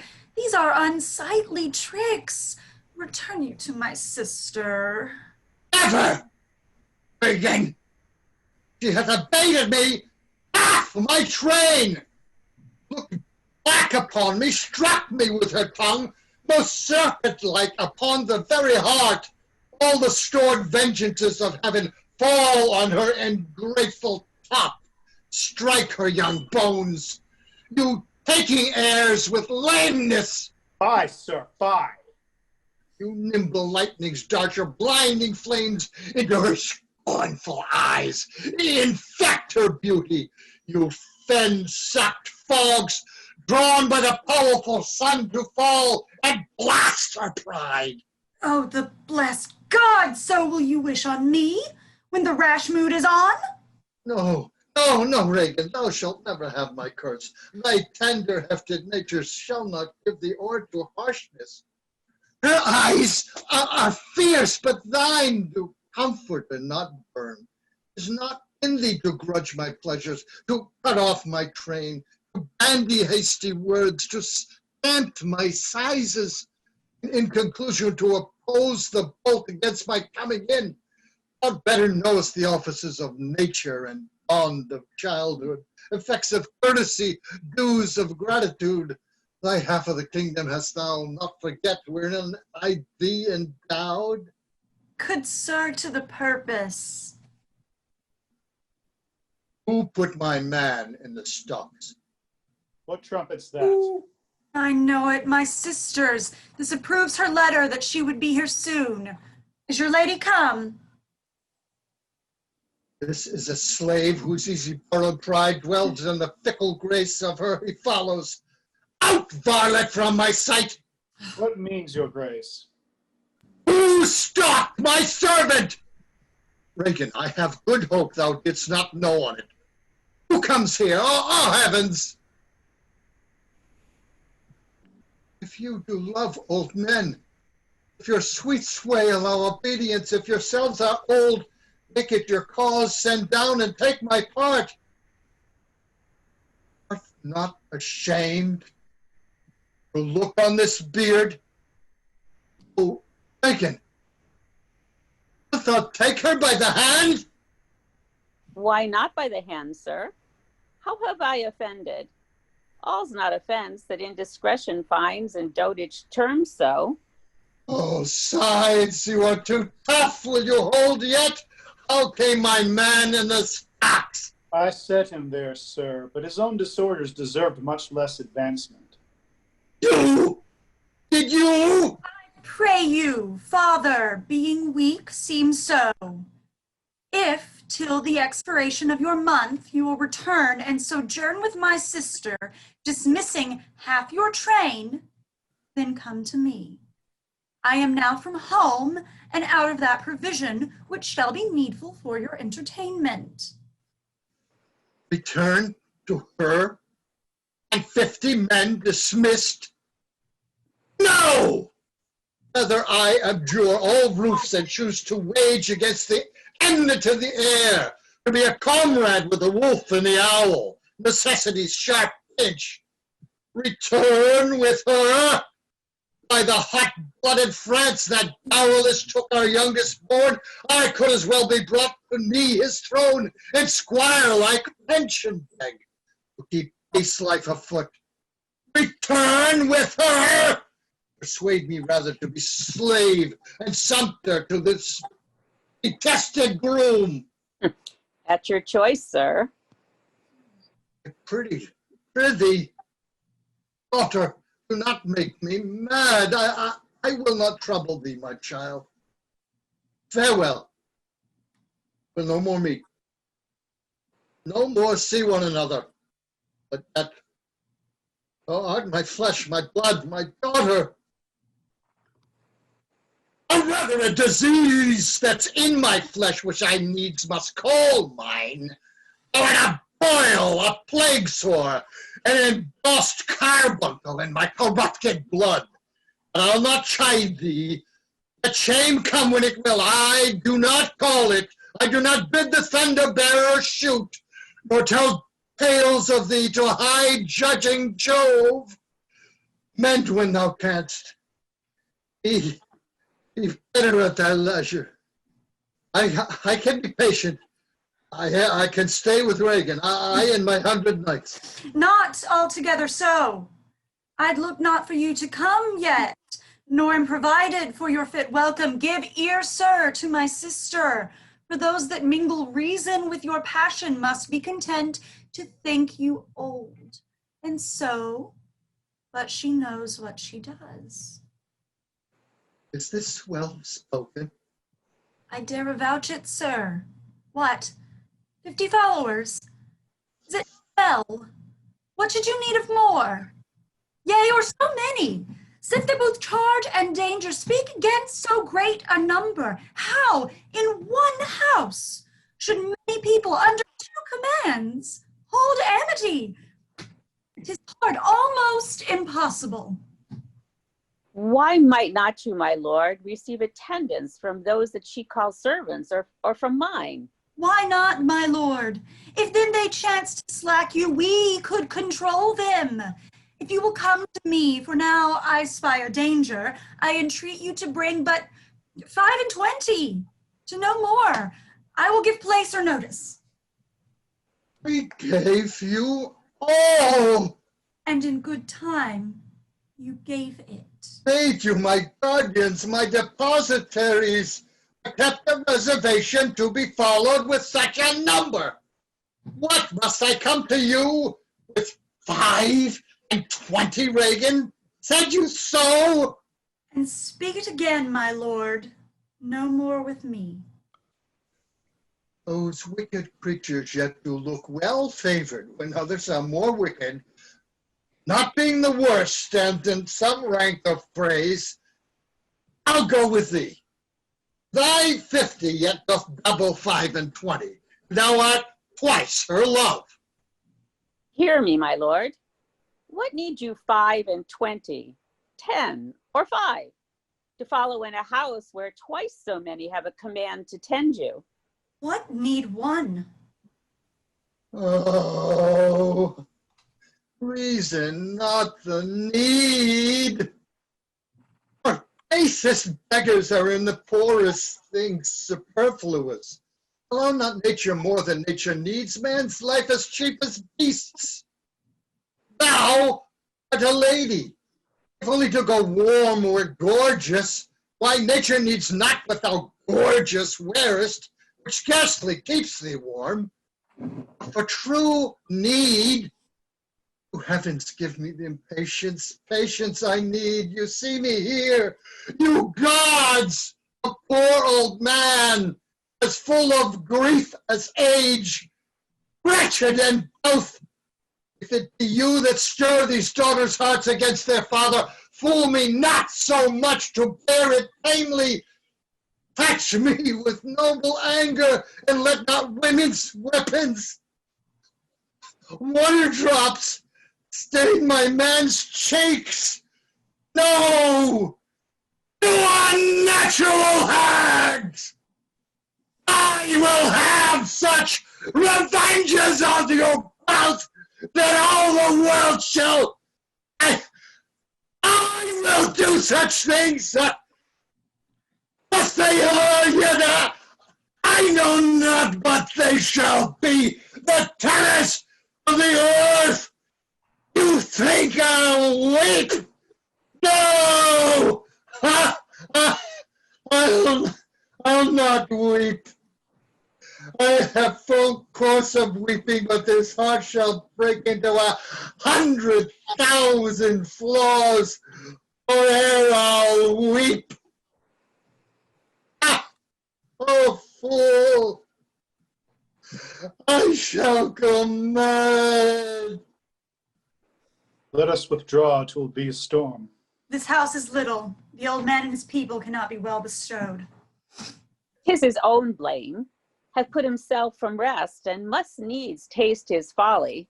For his particular, I'll receive him gladly, but not one follower. So am I purposed. Where is my Lord of Gloucester? Follow the old man forth, he is returned. The king is in a high rage. Whither is he going? He calls to his horse, but will I know not whither. It is best to give him way. He leads himself. My lord, entreat him by no means to stay. Alack, the night comes on, and the bleak winds do sorely ruffle. For many miles about, there's scarce a bush. Oh, sir, to will for men, the injuries that they themselves procure must be their schoolmasters. Shut up your doors, he is attended with a desperate train, and what they may incense him to, being apt to have his here abused wisdom bids fear. Shut up your doors, my lord. 'Tis a wild night. My Regan counsels well. Come out of the storm. Who's there besides foul weather? One-minded like the weather most unquietly. I know you. Where's the king? Contending with the fretful element, bids the winds blow the earth into the sea, or swell the curled water above the main, that things might change or cease, tears his white hair, which the impetuous blasts with eyeless rage catch in their fury and make nothing of, strives in his little world of man to outscorn the to and fro conflicting wind and rain. This night, wherein the cub-drawn bear would couch, the lion and the belly-pinched wolf keep their fur dry, unbonneted he runs, and bids what will take all. But who is with him? None but the fool who labors to outjest his heart-struck injuries. Sir, I do know you, and dare, upon the warrant of my note, commend a dear thing to you. There is division, although as yet the face of it be covered with mutual cunning twixt Albany and Cornwall, who have, as who have not, that their great stars throned and set high, servants, who seem no less, which are to France the spies and speculations intelligent of our state. What hath been seen either in snuffs and packings of the dukes, or the hard reign which both of them have borne against the old kind king, or something deeper, whereof perchance these are but furnishings. But true it is, from France there comes a power into this scattered kingdom, who already, wise in our negligence, have secret feet in some of our best ports, and are at point to show their open banner. Now to you, if on my credit you dare build so far to make your speed to Dover, you shall find some that will thank you, making just report of how unnatural and bemaddening sorrow the king hath caused to plain. I am a gentleman of blood and breeding, and from some knowledge and assurance offer this office to you. I will talk further with you. No, do not. For confirmation that I am much more than my outwall, of open this purse and take what it contains. If you shall see Cordelia, as fear not but you shall, show her this ring, and she will tell you who your fellow is that yet you do not know. Fie on this storm! I will go seek the king. Give me your hand. Have you no more to say? Few words, but to effect more than all yet. that when we have found the king, in which your pain that way, I'll this. He that first lights on him, holla the other.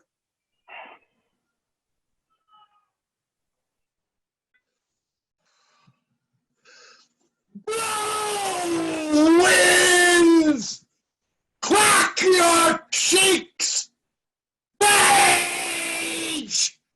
No, you cataracts and hurricanos! Out! You have drenched our steeples, drowned the cocks, you sulphurous and thought-executing fires, brought couriers to oak-cleaving thunderbolts. Singe my white hair! And thou, all shaking thunder, smite flat the thick rotundity of the world. Crack nature's molds, and German spill all at once that make ungrateful man. Oh, nuncle, court holy water in a dry house is better than this rainwater out of door. Good nuncle, in and ask thy daughter's blessing. Here's a knight pities neither wise man nor fool. Rumble thy bellyful, spit, fire, out, rain or rain, wind, thunder and fire are my daughters. I tax not you, you elements, with unkindness. I never gave you kingdom, called you children. You owe me no subscription. Then let fall your horrible pleasure. Here I stand, your slave, a poor, infirm, a weak, and despised old man. But yet I call you servile ministers that have, with two pernicious daughters, joined your high engendered battles against a head so old and white as this is foul. He that has a house to put his head in has a good headpiece. The codpiece that will house before the head has any. The head he shall louse, the beggars marry many. The man that makes his toe while he has his heart should make, shall have a corn cry woe and turn his sleep to wake. For there never was yet fair woman, but she make mouths in a glass. No, I will be the pattern of all patience. I will say nothing. Who's there? Mary, here's grace and a codpiece. That's a wise man and a fool.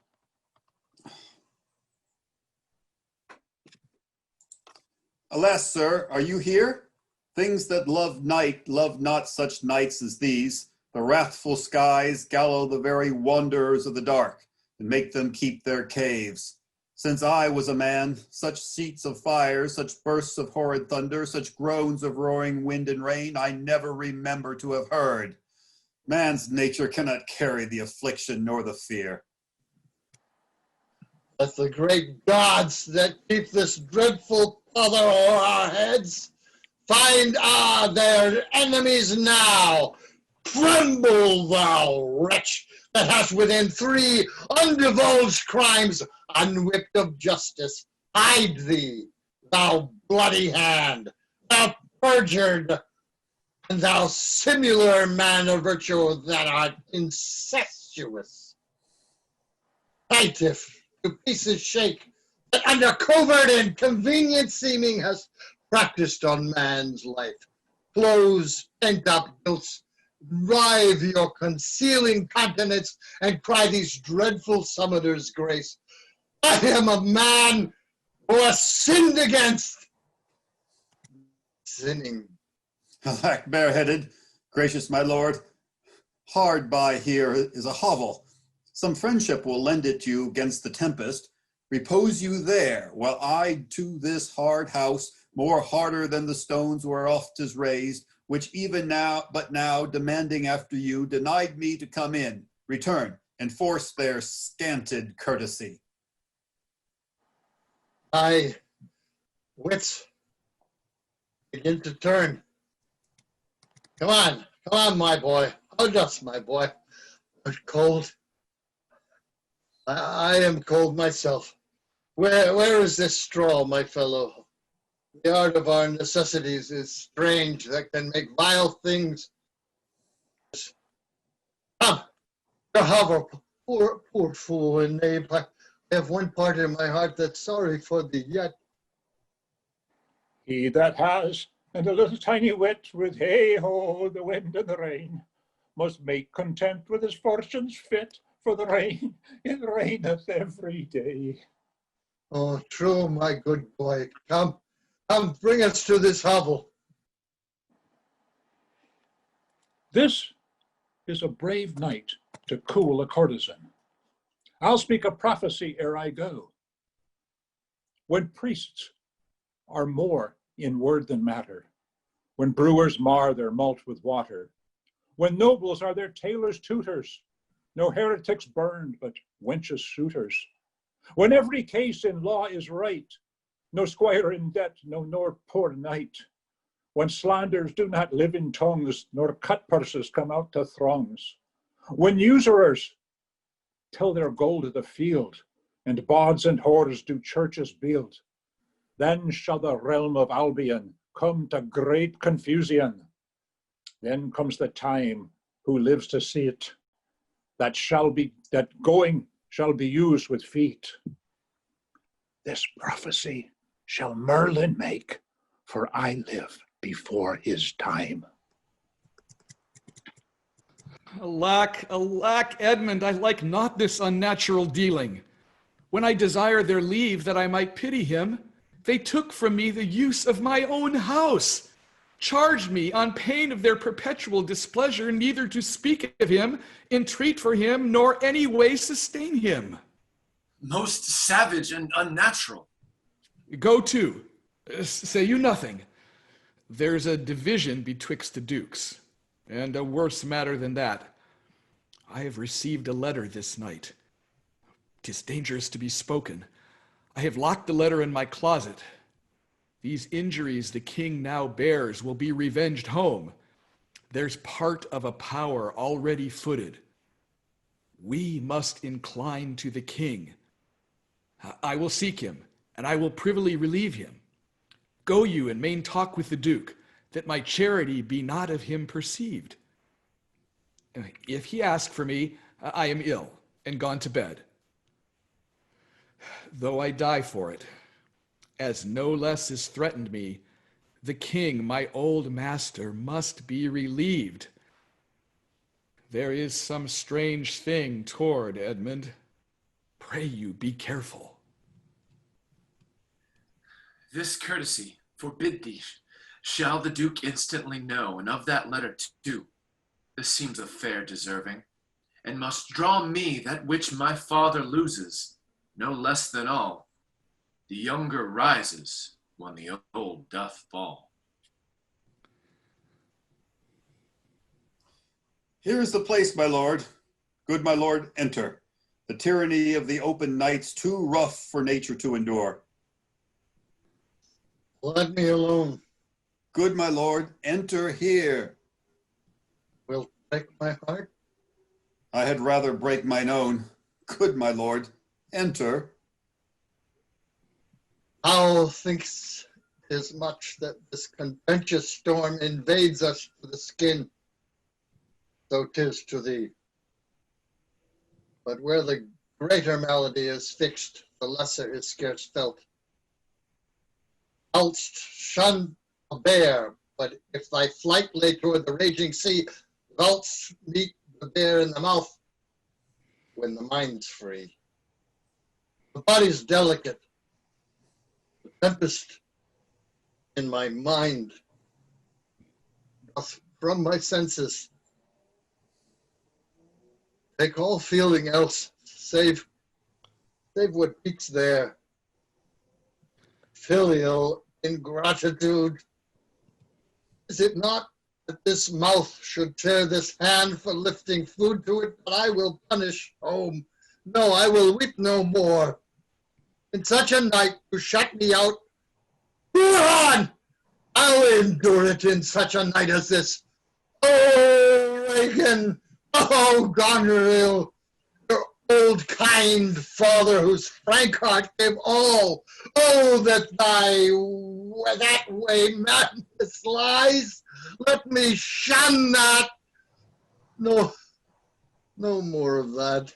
Good my lord, enter here. Prithee, go in thyself. Seek thine own ease. This tempest will not give me leave to ponder on things that would hurt me more. But I'll go in. In, boy. Go first. You houseless poverty, nay, get thee in. I'll pray, and then I'll sleep.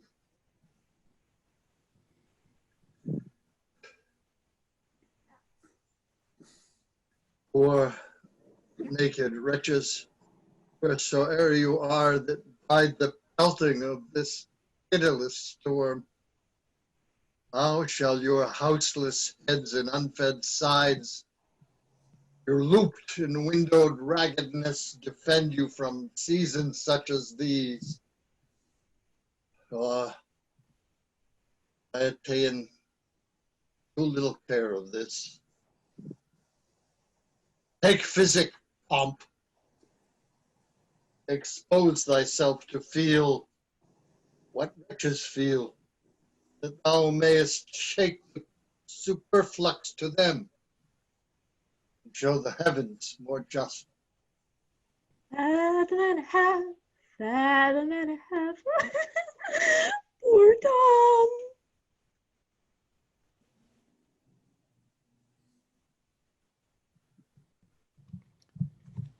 You're on mute.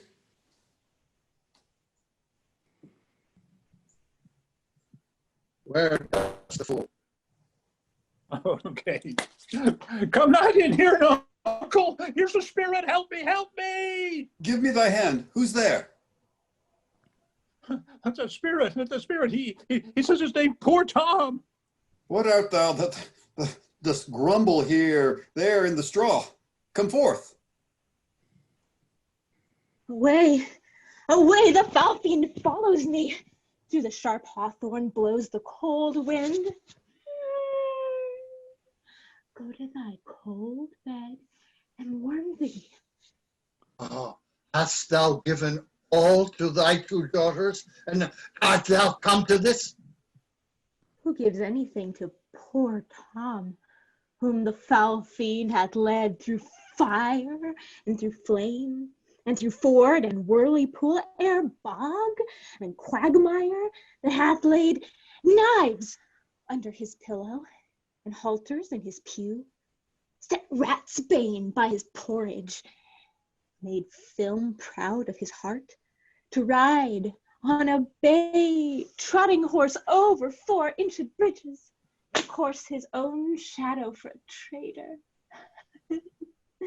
Bless thy 5 wits. Tom's a cold. Oh, do, do, do, do, do, do, do. Bless thee from whirlwinds, star blasting and taking. Do poor Tom some charity, whom the foul fiend vexes. There could I have him now, and there again, and there.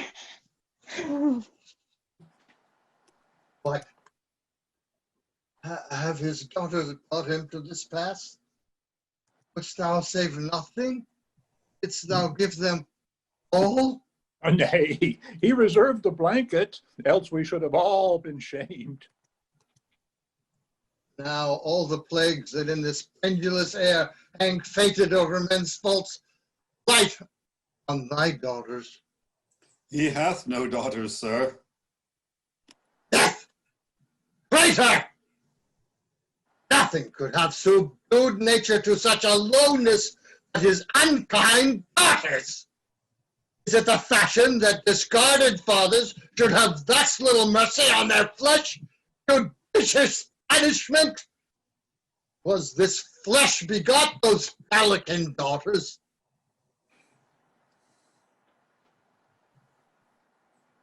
Pillicock sat on Pillicock Hill. Halloo, halloo, loo, loo. This cold night will turn us all to fools and madmen. Take heed of the foul fiend. Obey thy parents. Keep thy word justly. Swear not. Commit not with man's sworn spouse. Set not thy sweetheart on proud array. Tom's a cold. What hast thou been? Oh, a serving man, proud in heart and mind, that curled my hair, wore gloves in my cap, served the lust of my mistress' heart, and did the act of darkness with her. Swore as many oaths as I spake words, and broke them in the sweet face of heaven, one that broke them in the one that slept in the contriving of lust, and waked to do it. Wine loved I deeply, dice dearly, and in woman out paramored the Turk. False of heart, light of ear, bloody of hand, hog in sloth, fox in stealth, wolf in greediness, dog in madness, lion in prey. Let not the creaking of shoes nor the rustling of silks betray thy poor heart to woman. Keep thy foot out of brothels, thy hand out of plackets, thy pen from lenders' books, and defy the foul fiend. Still, through the hawthorn blows the cold wind, says, I know nonny. Dolphin, my boy, Sessa, let him trot by.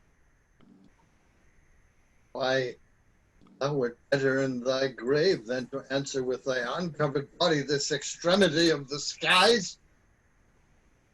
Is man no more than this? Consider him well. Thou owest the worm no silk, the beast no hide, the sheep no wool, the cat no perfume. Ah! Here's free are sophisticated. Thou art the thing itself. Unaccommodated man is more, no more, but such a poor, bare, forked animal as thou art. Off, you lendings! Come on, button me here! Prithee, nuncle, be contented. 'Tis a naughty night to sweep in, to swim in. Now, a little fire in the wild field were like an old lecher's heart, a small spark, all the rest on his body cold. Oh, look, here comes a walking fire. This is the foul fiend Flibbertigibbet. He begins at curfew and walks till the first cock. He gives the web and the pin, squints the eye, and makes the hare lip, mildews the white wheat, and hurts the poor creature of the earth. As withhold footed thrice the old, he met the nightmare and her ninefold, bid her light and her troth plight, and aroint thee, witch, aroint thee. How fares your grace? What's he? Who's there? What is't you seek? What are you there? Your names? Poor Tom, that eats the swimming frog, the toad, the tadpole, the walnut, and the water, that in the fury of his heart, when the foul fiend rages, eats cow dung for salads, swallows the old rat and the ditch dog, drinks the green mantle of the standing pool, who is whipped from tithing to tithing, and stock punished and imprisoned, who hath had 3 suits in his back, 6 shirts to his body, horse to ride, and weapon to wear. But mice and rats and such small deer have been Tom's food for 7 long year. Beware, my follower. Peace, smokin'. Peace, thou fiend. What, hath your grace no better company?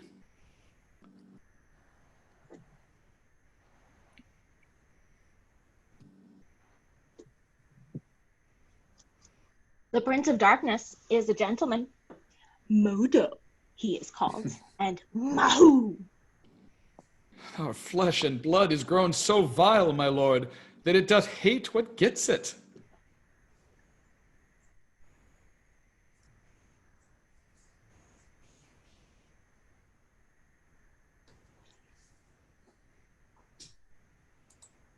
First, let me talk with this philosopher. What is the cause of thunder? Good my lord, take his offer. Go into the house. I'll talk a word with the same learned Theban. What is your study? How to prevent the fiend and to kill vermin. Let me ask you one word. In private. Importune him once more to go, my lord. His wits begin to unsettle. Well, canst thou blame him? His daughters seek his death. Ah, that good Kent, he said it would be thus. Poor banished man. Thou sayest the king grows mad. I'll tell thee, friend, I am almost mad myself. I had a son, now outlawed from my blood. He sought my life, but lately, very late, I loved him, friend. No father his son dearer, truth to tell thee. The grief hath crazed my wits. What a night's this! I do beseech your grace. Oh, cry your mercy, sir. Noble philosopher, your company.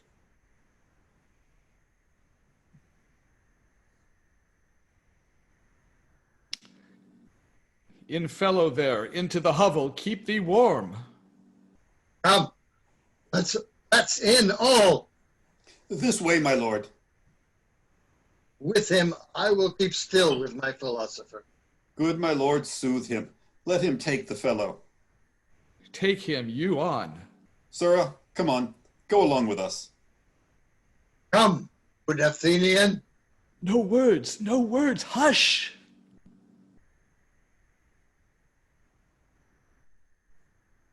By bow and fob. I smell the blood of a British man. I will have my revenge ere I depart his house. Now, my lord, I may be censured that nature thus gives way to loyalty. Something fears me to think of. I now perceive it was not altogether your brother's evil disposition made him seek his death, but a provoking merit, set at work by a reprovable badness in himself. How malicious is my fortune that I must repent to be just. This is the letter he spoke of, which approves him an intelligent party to the advantages of France. Oh heavens, that this treason were not I the detector. Go with me to the Duchess. If the matter of this paper be certain, you have mighty business in hand. True or false, it hath made thee Earl of Gloucester. Seek out where thy father is, that he may be ready for our apprehension. If I find him comforting the king, it will stuff his suspicion more fully. I will persevere in my course of loyalty, though the conflict be sore between that and my blood. I will lay trust upon thee, and thou shalt find a dear father in my love. Here is better than the open air. Take it thankfully. I will piece out the comfort with what addition I can. I will not be long from you. All the power of his wits have given way to his impatience.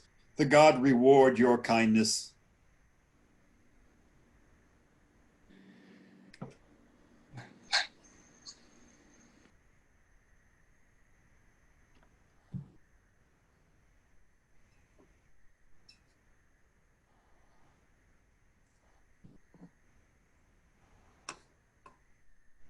What, art thou all mad? Prithee, nuncle, tell me where a madman, tell me whether a madman be a gentleman or a yeoman. A king! A king! No, no, he's a yeoman that has a gentleman to his son, for he's a mad yeoman that sees his son a gentleman before him. To have 1,000 with red burning spits come hissing it upon him. Bites my back. He's mad that trusts in the tameness of a wolf, a horse's health, a boy's love, or a whore's oath. It shall be done. I will arraign them straight. Come, sit thou here, most learned justicer. Thou, sapient, sir, sit here.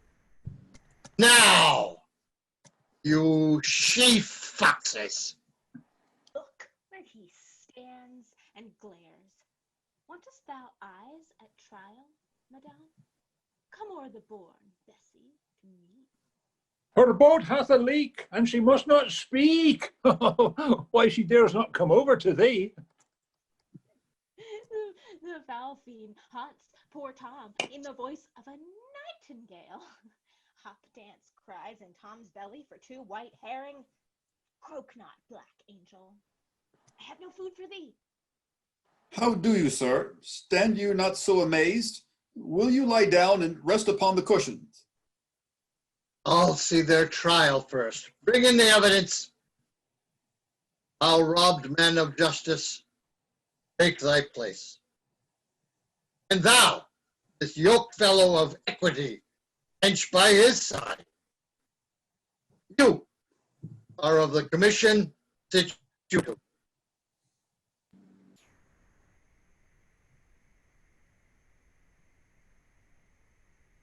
Let us deal justly. Sleep'st or wakest thou, jolly shepherd? Thy sheep be in the corn, and for one blast of thy minikin mouth, thy sheep shall take no harm. Purr. The cat is gray. Arraign her first. Is Goneril. I here take my oath before this honorable assembly. She kicked the poor king, her father. Come hither, mistress. Is your name Goneril? Ah, she cannot deny it. Cry you mercy! I took you for a joint stool. And here's another whose warped looks proclaim what store her heart is made on. Stop her there. Arms, arms, sword, and fight corruption in the place. False justicer, why hast thou let her escape? 5 wits. Oh, pity, sir, where is the patience now that thou so oft have boasted to retain? My tears begin to take his part so much, thou mar my counterfeiting. The little dogs and all, Tray, Blanche, and Sweetheart, see? They bark at me. Tom will throw his head at them. Avaunt, you curs! Be thy mouth or black or white, tooth what that poisons if it bite. Mastiff, greyhound, mongrel grim, hound or spaniel, brach or limb, or bobtail tyke or trundle tail.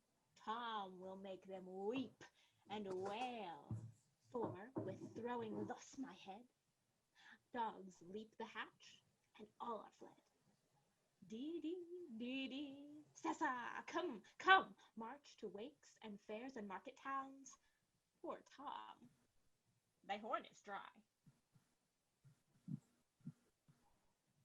Then let them anatomize Reagan. See what breeds about her heart. Is there any cause in nature that makes these hard hearts? Lusa, I entertain for one of my 100. Only I do not like the fashion of your garments. You will say they are Persian attire, but let them be changed. Now, my good lord, lie here and rest a while. No. Make no noise. Make no noise. draw the curtains. So, we'll go to supper in the morning. So.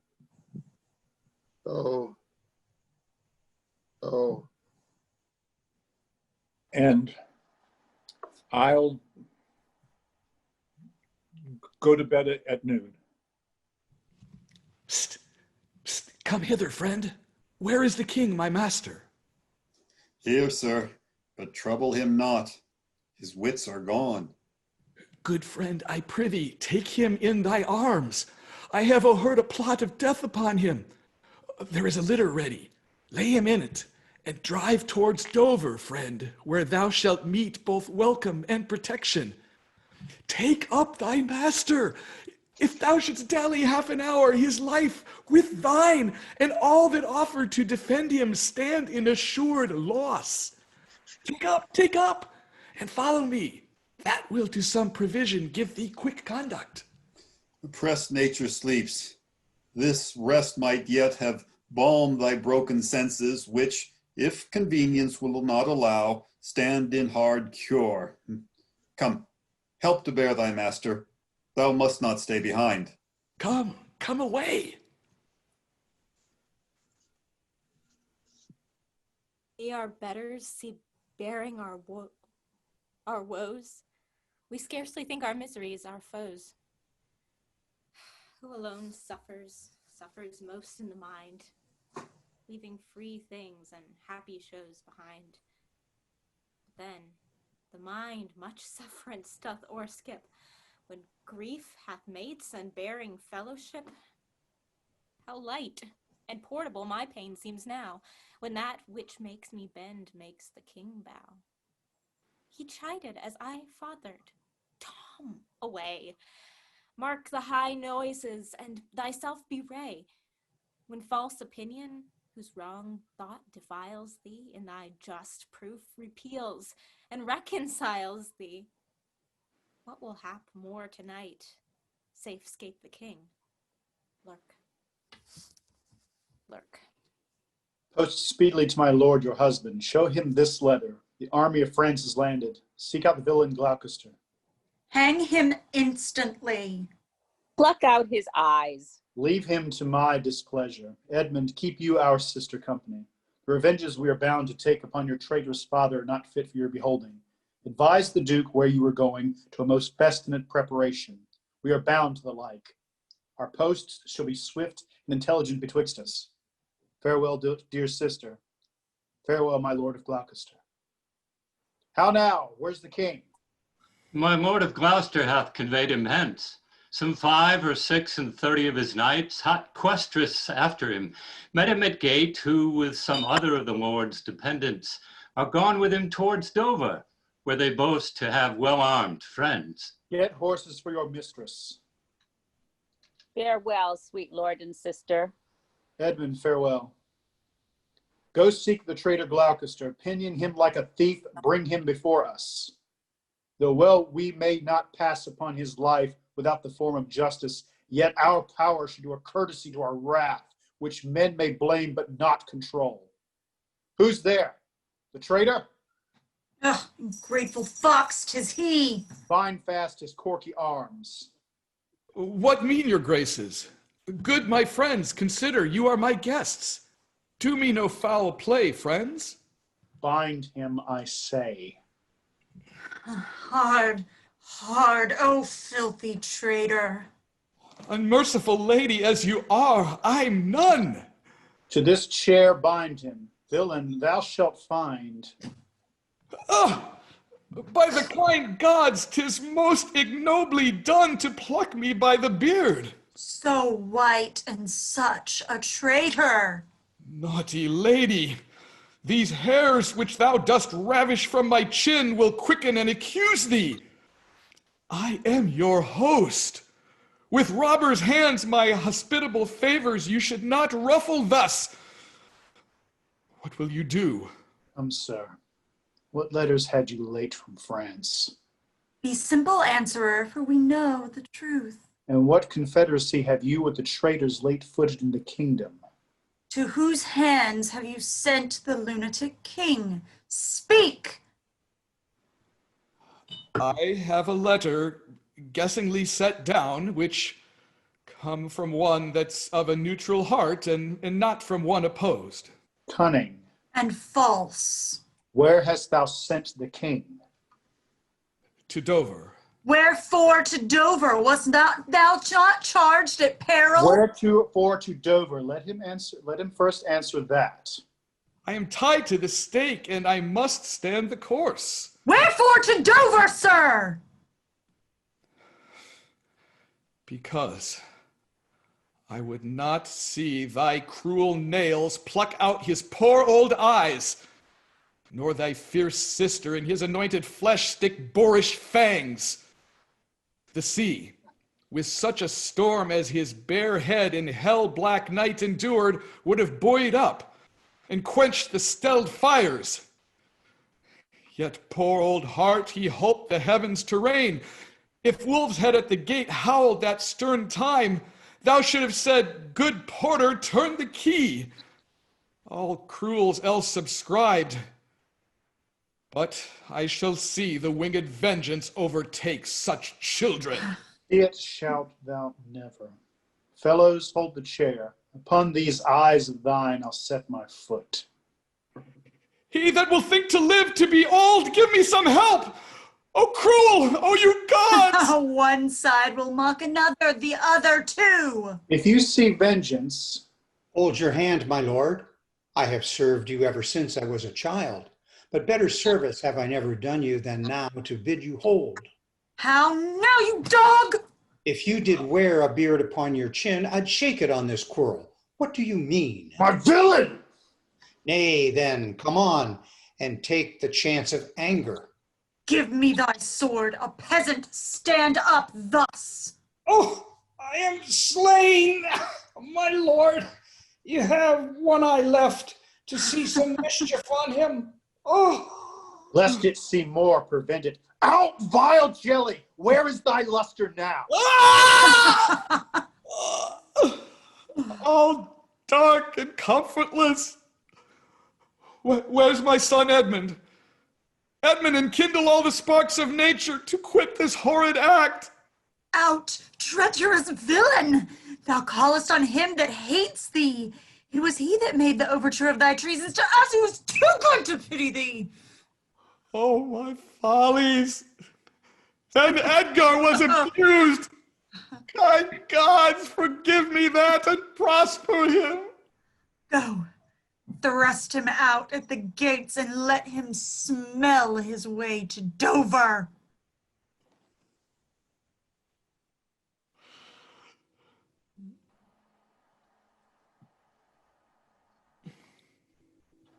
How is it, my lord? How look you? Seem to hurt. Follow me, lady.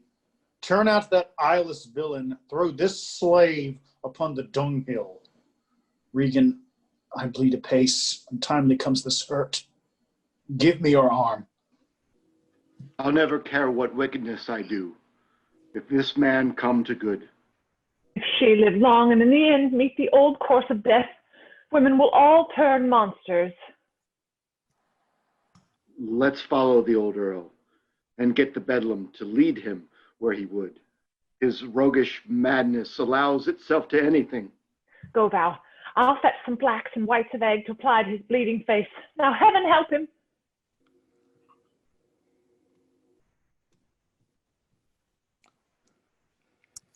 Yet better thus, and known to be contemned, than still contemned and flattered. To be worst, the lowest and most ejected thing of fortune, stands still in esperance, lives not in fear. The lamentable changes from the best. The worst returns to laughter. Welcome, then, thou unsubstantial air that I embrace. The wretch that thou hast blown unto the worst owes nothing to thy blasts. Who comes here? My father? Poorly led. World, oh world! But that thy strange mutations make us hate thee. Lie would not yield to age.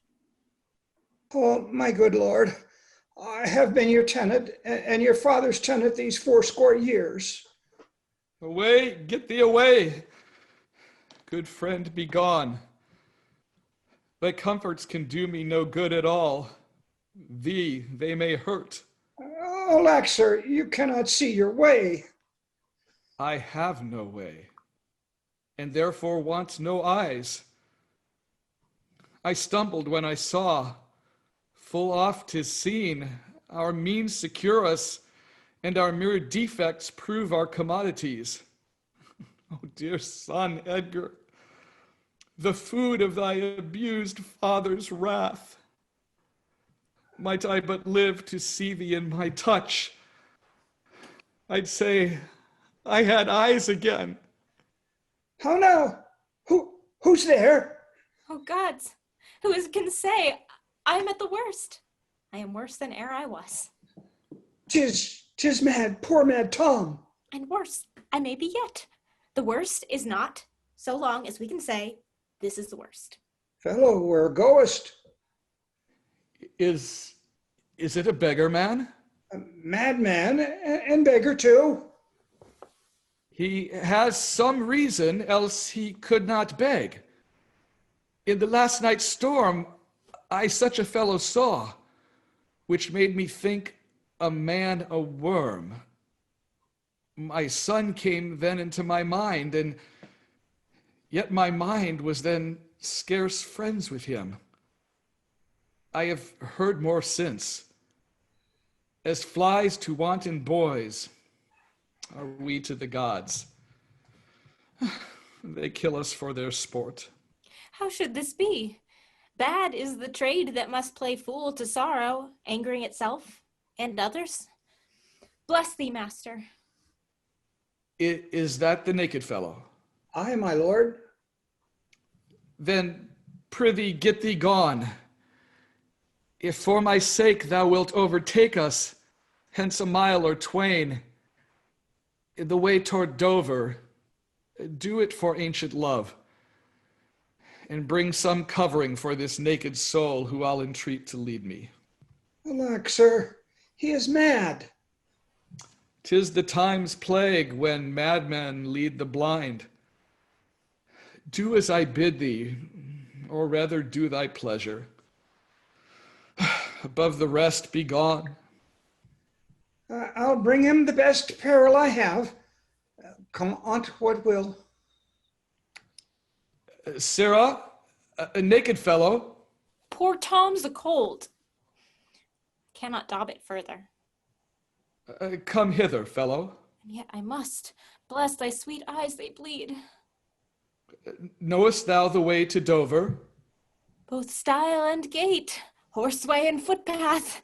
Poor Tom hath been scared out of his good wits. Bless thee, good man's son, from the foul fiend. 5 fiends have been in poor Tom at once, of lust, as Obidicut, habitants, prince of dumbness, Mahu of stealing, Modo of murder, Flibberty Gibbet of mopping and mowing, who since possesses the chambermaids and waiting women. So bless thee, master. Here, take this purse. Thou whom the heavens' plagues have humbled to all strokes. That I am wretched makes thee the happier. Heavens deal so still. Let the superfluous and lust-dieted man that slaves your ordinance, that will not see because he doth not feel your power quickly. So distribution should undo excess, and each man have enough. Dost thou know Dover? Aye, master. There is a cliff, whose high and bending head looks fearfully in the confined deep. Bring me but to the very brim of it, and I'll repair the misery thou dost bear with something rich about me. From that place I shall no leading need. Give me thy arm. Poor Tom shall lead thee. Welcome, my lord. I marvel our mild husband had not met us on the way. Now where's your master? Madam, within, but never man so changed. I told him of the army that was landed. He smiled at it. I told him you were coming. His answer was the worse. Of Gloucester's treachery and of the loyal service of his son, when I informed him, then he called me sot and told me I'd turned the wrong side out. What most he should dislike seems pleasant to him. What like, offensive. Then shall you go no further. It is the cowish terror of his spirit that dares not undertake. He'll not feel wrongs which tie him to an answer. Our wishes on the way may prove effects. Back, Edmund, to my brother. Hasten his musters and conduct his powers.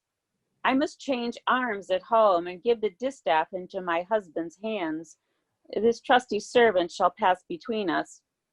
Ere long, you are like to hear, if you dare venture on your own behalf, a mistress's command. Wear this, spare speech. Decline your head. This kiss, if it dare speak, would stretch thy spirits up into the air. Conceive and fare thee well.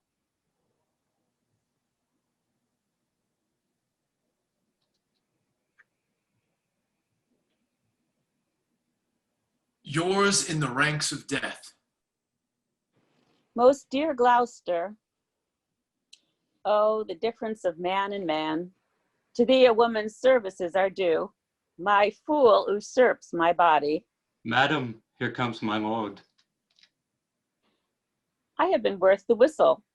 Oh, Goneril, you're not worth the dust which the rude wind blows in your face. I fear your disposition, that nature which condemns its origin cannot be bordered certain in itself. See that herself will sliver in this branch from her material sap perforce must wither and come to deadly use. No more, the text is foolish. Wisdom and goodness to the vile seem vile. Filth savors but themselves. What have you done? Tigers, not daughters, what have you performed? A father and a gracious aged man whose reverence even the head-lugged bear would lick. Most barbarous, most degenerate have you madded. Could my good brother suffer you to it, a man, a prince by him so benefited? If that the heavens do not their visible spirits send quickly down to tame these foul offenses, it will come. Humanity must perforce prey on itself like monsters of the deep. Milk-livered man, that bearest a cheek for blows, a head for wrongs, who hast not in thy brow an eye discerning thine honor from thy suffering, that not knowest fools do those villains pity, who are punished ere they have done their mischief. Where's thy drum? France spreads his banners in our noiseless land. With plumed helm thy slayer begins threats, whilst thou, a moral fool, sit still and criest, alack. Why does he so? See thyself, devil. Proper deformity seems not in the fiend so hard as in a woman. O vain fool. Oh, thou change and self-covered thing, for shame. Be monster, not thy feature.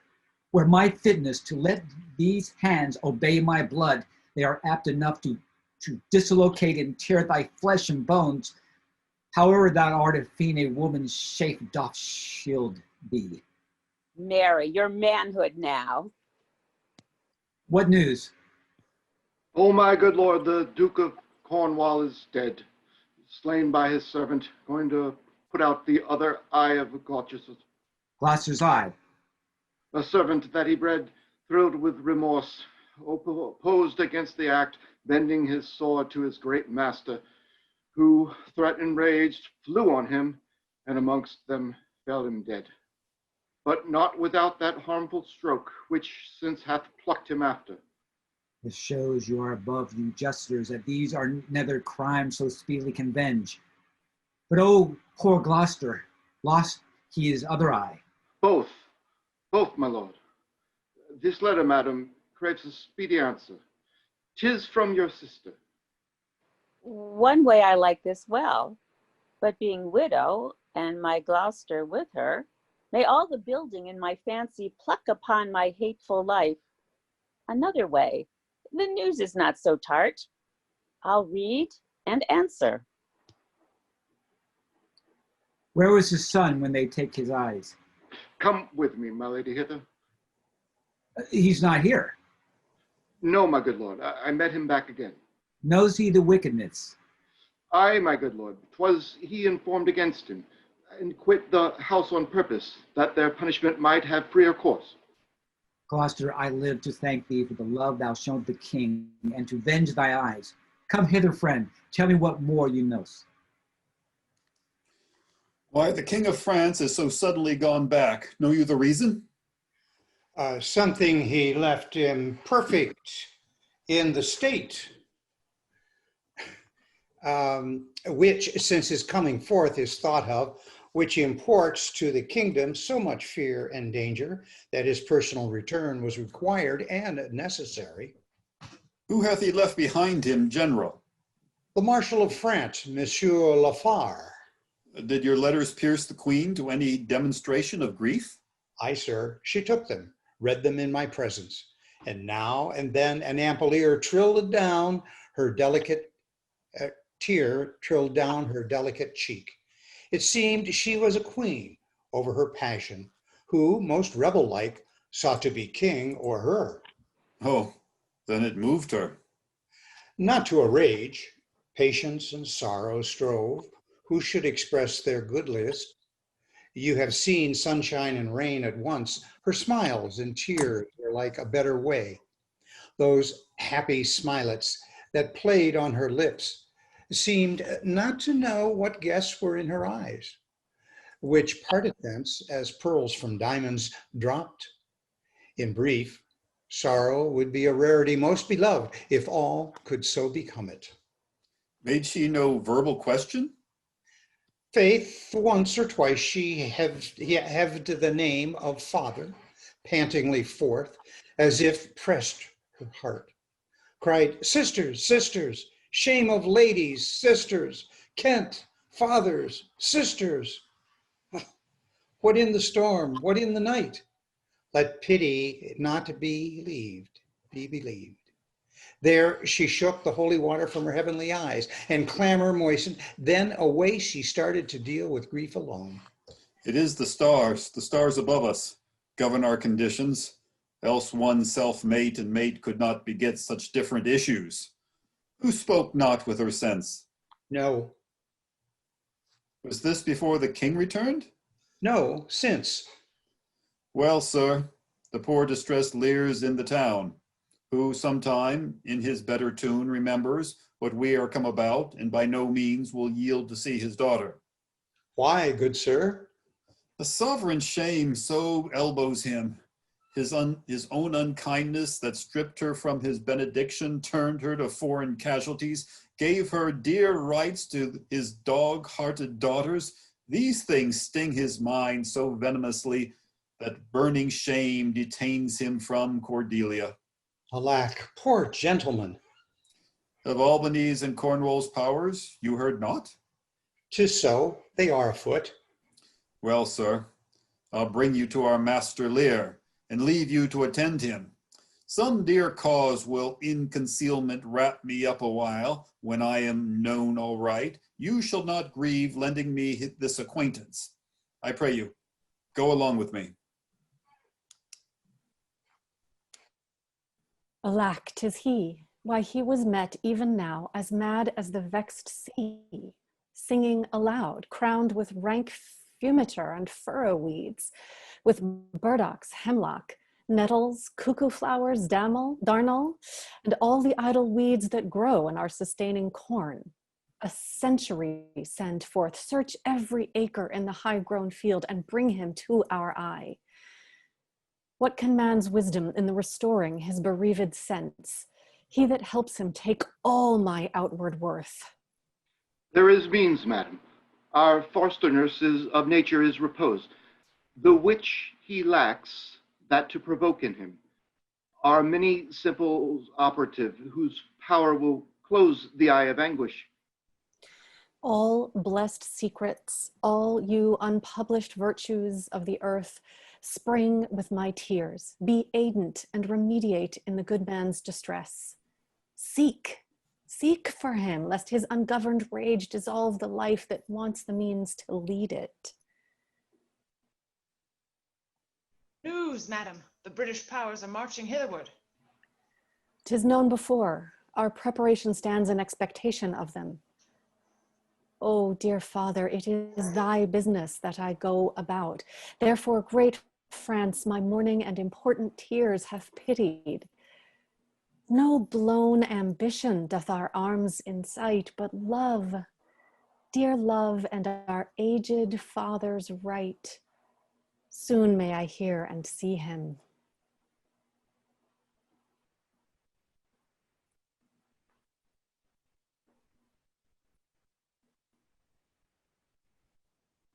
But are my brother's powers set forth? Aye, madam.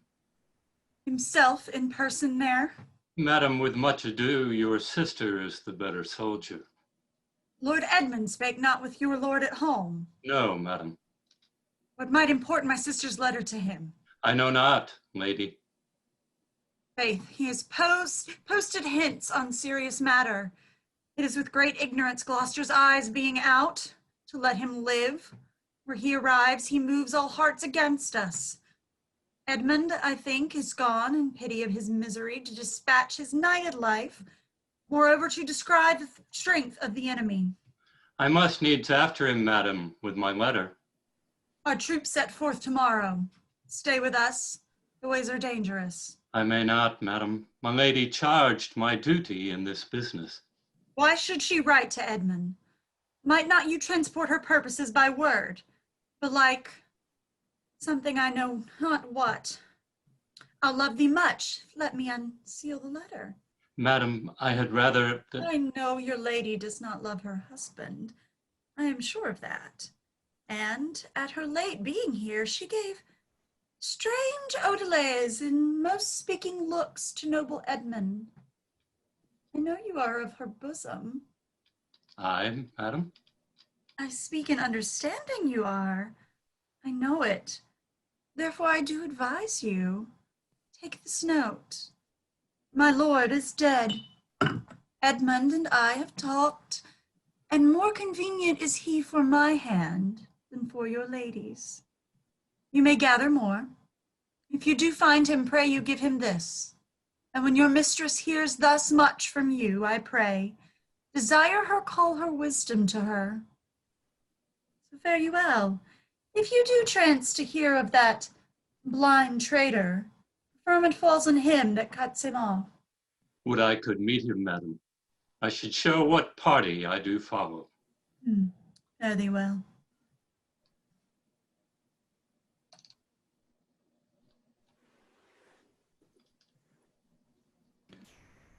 When shall we come to the top of that same hill? Do climb up it now. Look how we labor. Methinks the ground is even. Horrible steep.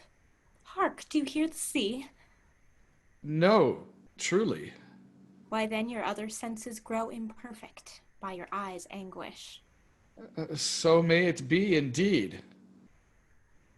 Methinks thy voice is altered, and thou speakest in better phrase and matter than thou didst.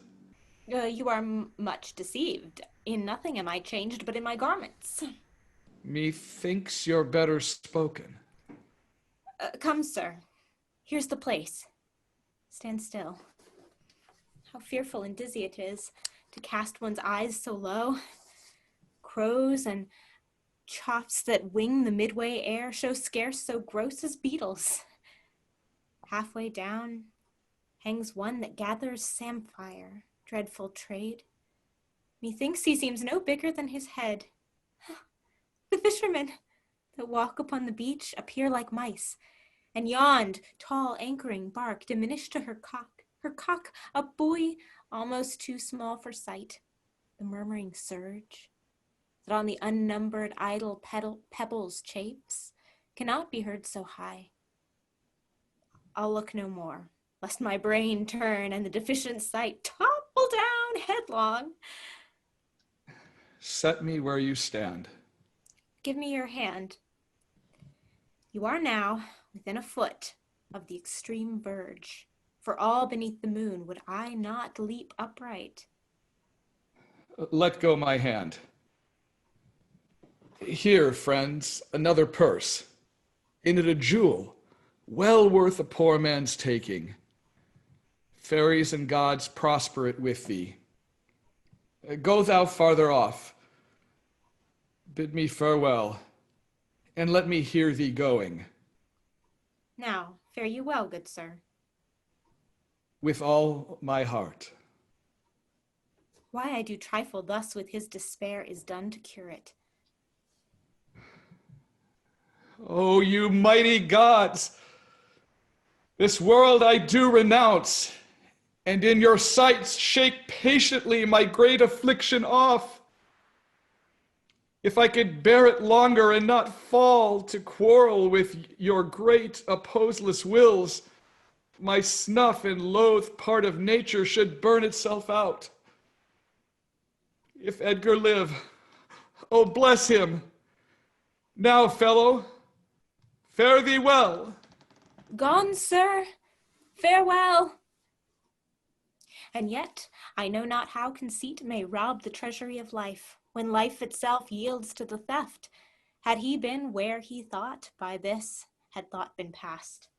Alive or dead? Ho, you, sir, friend! Hear you, sir, speak! Thus might he pass indeed, yet he revives. What are you, sir? Away and let me die! Hadst thou been aught but gossamer, feathers, air, so many fathoms down precipitating, thou'dst shivered like an egg. But thou dost breathe, hast heavy substance, bleat'st not, speak'st, art sound. 10 masts at each make not the altitude which thou hast perpendicularly fell. Thy life's a miracle.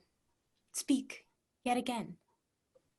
But have I fallen or no? Oh, from the dread summit of this chalky bourne. Look up a height, the shrill-gorged lark so far cannot be seen or heard, but do look up. Alack, I have no eyes. Is wretchedness deprived at benefit to end itself in death? 'Twas yet some comfort when misery could beguile the tyrant's rage and frustrate his proud will. Give me your arm. Up, so. How is it? Feel your legs? You stand. Too well, too well. This is above all strangeness. Upon the crown of the cliff, what thing was that which parted from you? A poor unfortunate beggar. As I stood here below, methought his eyes were 2 full moons. He had 1,000 noses. Horns whelked and waved like the enridged sea. It was some fiend, therefore, thou happy father, think that the clearest gods who make them honors of men's impossibilities have preserved thee. I do remember now. Henceforth I'll bear affliction till it do cry out itself, enough, enough, and die. That thing you speak of, I took it for a man. Often 'twould say, the fiend, the fiend. He led me to that place. Bear free and patient thoughts. But who comes here? The safer sense will ne'er accommodate his master thus. No, it cannot touch me for coining. I am the king himself.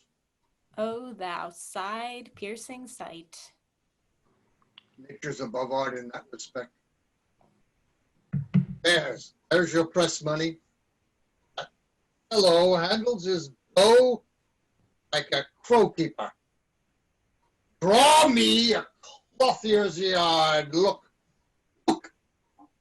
Mouse! Peace. This piece of toasted cheese will do it.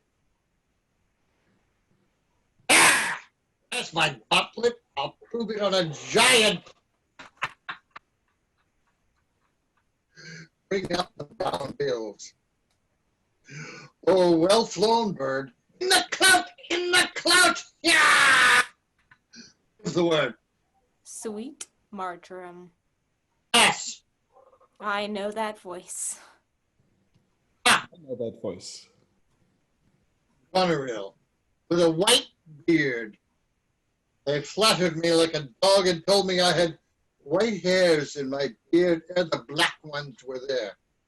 To say aye and no to everything that I said, and aye and no too was no good divinity. When the rain came to wet me once, and the wind to make me chatter, when the thunder would not peace at my bidding, there I found them. There I smelt them out. Go to. They are not men of their words. They told me I was everything. It's a lie. I am not ague-proof. The trick of that voice I do well remember. Is not the king? Aye, every inch a king. When I do stare, see how the subject quakes? I pardon that man's life. What was thy cause? Adultery? Well, thou shalt not die. Die for adultery? No. The wren goes to it, the small gilded fly does lecher in my sight. Let copulation thrive. For Gloucester's bastard son was kinder to his father than my daughters cut between the lawful sheets. Quick! Luxury, pell-mell, for I lack soldiers. Behold yon simpering dame whose face between her forks presages snow. It minces virtue and does shake the head to hear of pleasure's name. That fits you, though the soiled horse goes to it, the more riotous appetite. Down from the waist they are centaurs, though women all above. But to the girdle do the gods inherit, beneath is all the fiends. There's hell, there's darkness, there's the sulphurous pit, burning, scalding, stench, consumption. Fie, fie, fie, ha, ha, ha. Give me an ounce of civet, good apothecary, to sweeten my imagination. Here, there's money for thee. Oh, let me kiss that hand. Let me wipe it first. It smells of mortality. Oh, ruined piece of nature. This great world shall so wear out to naught. Dost thou know me? I remember thine eyes well enough. Dost thou whiny at me? No, do thy worst, blind Cupid. I'll not love. Read thou this challenge, mark the penning of it. Were all the letters suns, I could not see one. I would not take this from report. It is, and my heart breaks at it. Read. What, with the case of eyes? Ho ho, are you there with me? No eyes in your head, no money in your purse. Your eyes are in a heavy case, your personal light. Yet you see how this world goes. I see it feelingly. What? Not mad? A man may see how this world goes with no eyes. Look with thine ears. See how yon justice rails upon yon simple thief. Hark in thine ear. Change places and handy-dandy.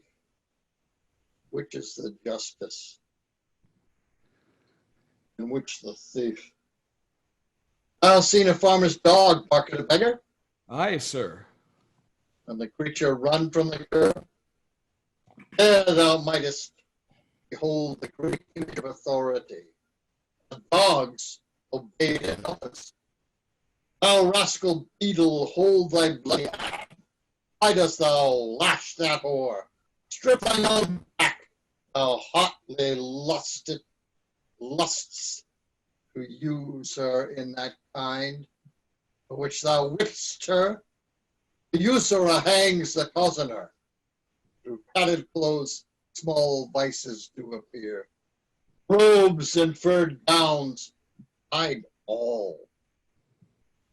Plate sin with gold, and the strong lance of justice hurtless breaks.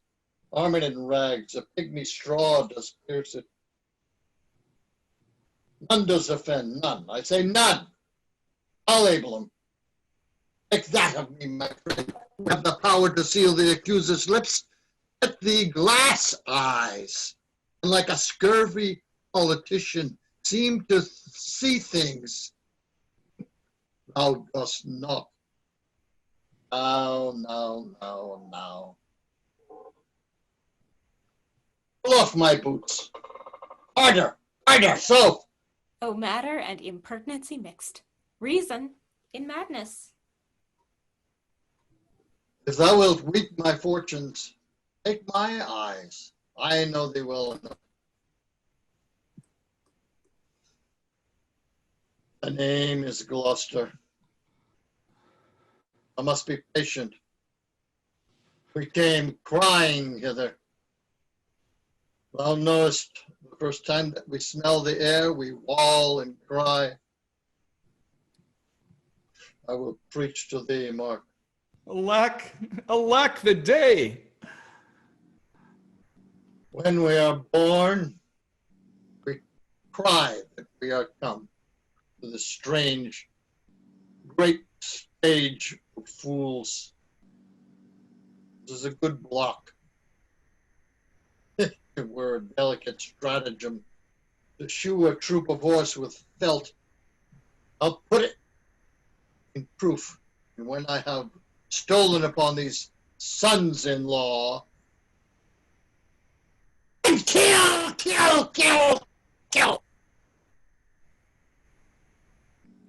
Oh, here he is. Lay hand upon him.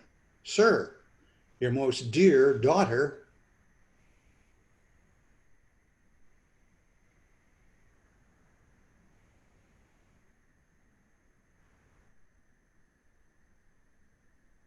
Lear? Oh, I'm sorry, the damn text disappeared. We will await thee as thou searchest it.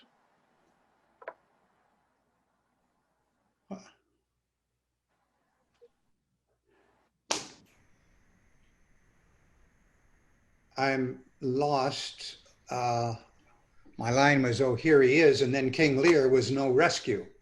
I didn't hear any of that. Yeah, we're waiting for him to rescue his text. What act and scene are we? We are the final scene of Act 4, which So, I guess a tent in a French camp? I believe that is correct. I apologize. This foolish site from MIT has been freezing up on me all afternoon. And just before now, as I was ranting and raving, it just disappeared from my sight. Your next line is going to be no rescue. What, a prisoner? If you want to do a control F. I'm seeing Cordelia and. Yeah, you're not there yet. Perhaps I'll go the one before. I beg your pardon, Saul. Yeah, you need the line no rescue. What, a prisoner? I am even the natural fool of fortune. Oh, damn it. This is not the place.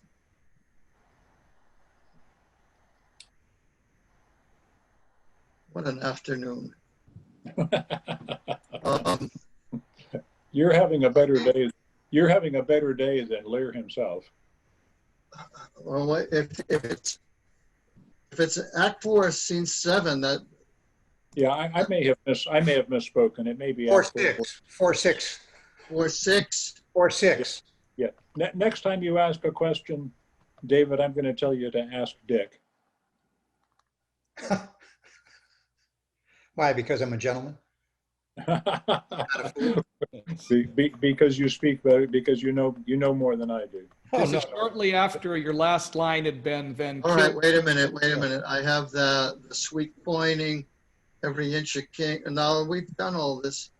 Yeah. Keep on moving down here. Kill. That's what did it. Yeah. Gentlemen, King Lear. All right. I beg your pardon. I'm back again. All right. David, you just killed everything, so here you go. Oh, here he is. Lay hand upon him, sir, your most dear daughter. No rescue? What? Prisoner? I am even the natural fool of fortune. Use me well. You shall have ransom. Let me have surgeons. I am cut to the brains. You shall have anything. No seconds. All myself. Why, this would make a man of salt to use his eyes for garden water pots. I, in lying autumn's dust. Good sir. I will die bravely, like a bridegroom. What? Ha, ha, I will be jovial. Come. I am a king. My masters, you know that. You are a royal one, and we obey you. Then there's life in it. Nay, you shall get it with running. A sight most pitiful in the meanest wretch, past speaking of in a king. Thou hast one daughter, who redeems nature from the general curse which twain have brought her to. Hail, gentle sir.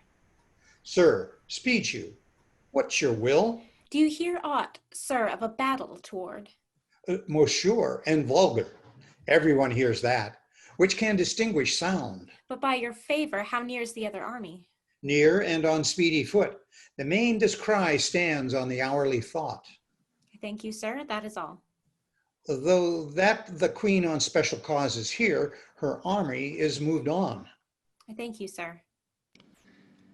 You ever gentle gods, take my breath from me.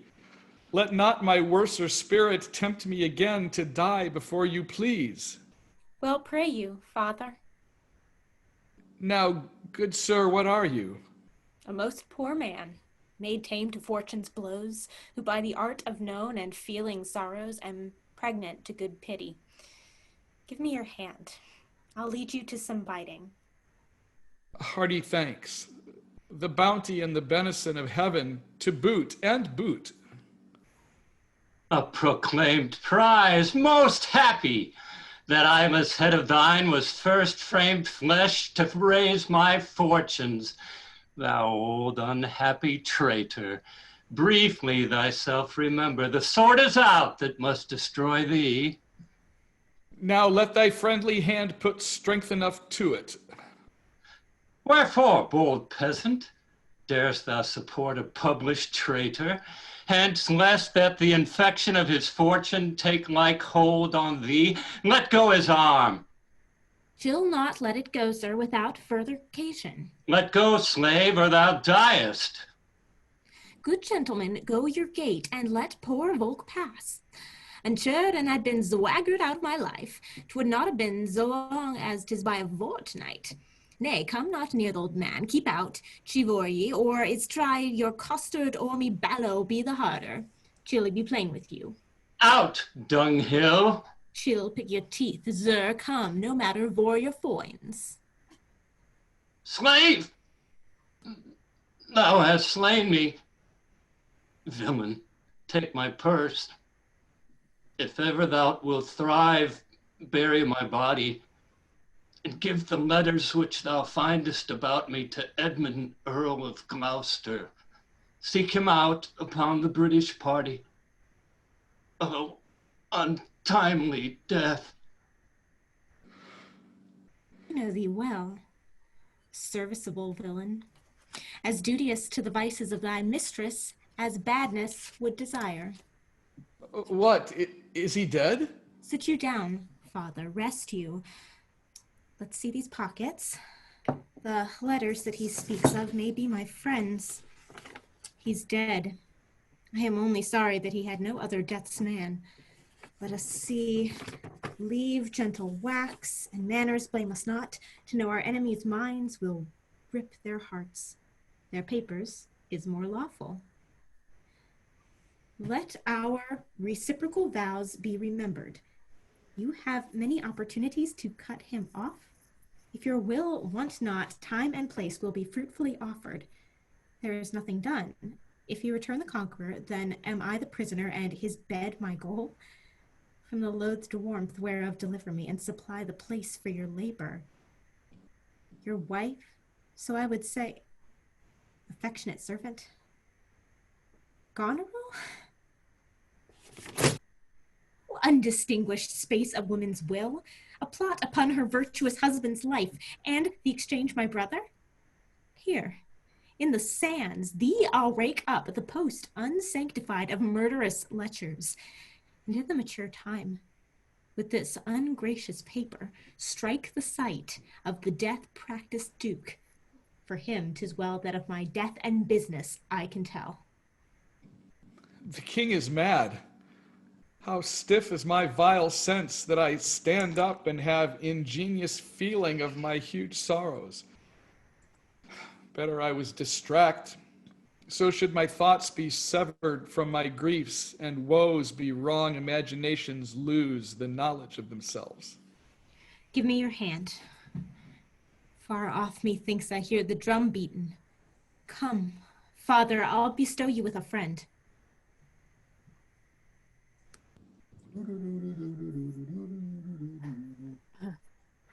O thou good Kent, how shall I live and work to match thy goodness? My life will be too short, and every measure fail me. To be acknowledged, madam, is o'erpaid. All my reports go with the modest truth, nor more, nor clipped but so. Be better suited. These weeds are memories of those worser hours. I prithee, put them off. Pardon me, dear madam, yet to be known shortens my made intent. My boon I make it, that you know me not till that time and I think meet. Then be it so, my good lord. How does the king? Madam, he sleeps still. O you kind gods, cure this great breach in his abused nature. The untuned and jarring senses, oh, wind up of this child-changed father. So please your majesty, that we may wake the king. He has slept long. Be governed by your knowledge, and proceed to the sway of your own will. Is he arrayed? Aye, madam. In the heaviness of his sleep, we put fresh garments on him. Be by, good madam. When we do awake him, I doubt not of his temperance. Very well. Please, you, draw near. Louder the music there. Oh, my dear father, restoration, hang thy medicine on my lips, and let this kiss repair those violent harms that my two sisters have in thy reverence made. Kind and dear princess. Had you not been there, father, these white flakes had challenged pity of them. Was this a face to be opposed against the warring winds? To stand against the deep, dread-bolted thunder in the most terrible and nimble stroke of quick cross lightning? To watch poor Perdu with this thin helm. Mine enemy's dog, though he had bit me, should have stood that night against my fire. And wast thou fain, poor father, to hovel thee with swine and rogues forlorn in short and musty straw? Alack! Alack! 'Tis wonder that thy life and wits at once had not concluded all. He wakes. Speak to him. Madam, do you? 'Tis fittest. How does my royal lord? How fares your majesty?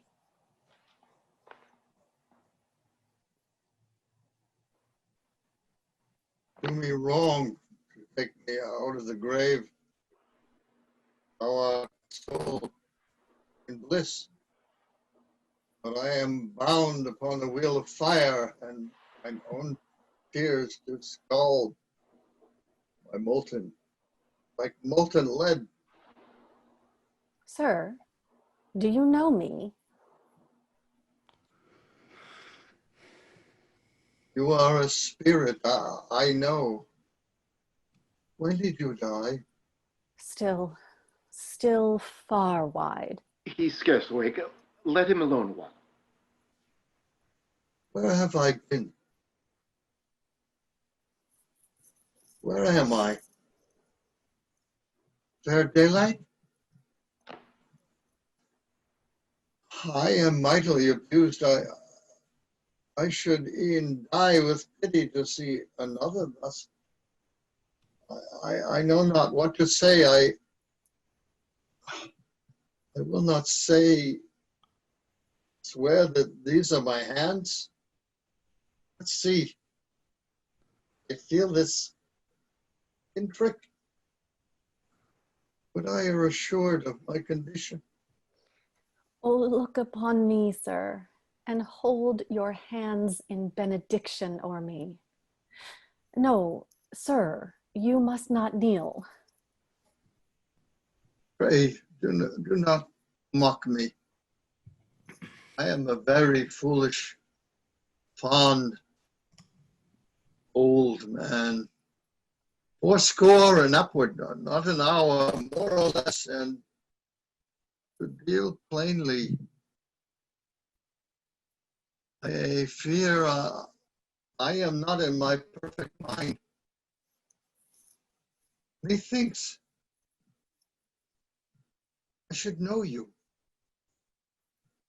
And this man, yet I am doubtful, for I am mainly ignorant of what this place is. No, the skill I have remembers not these garments, nor I know not where I did lodge last night. Do not laugh at me, for as I am a man, I think this lady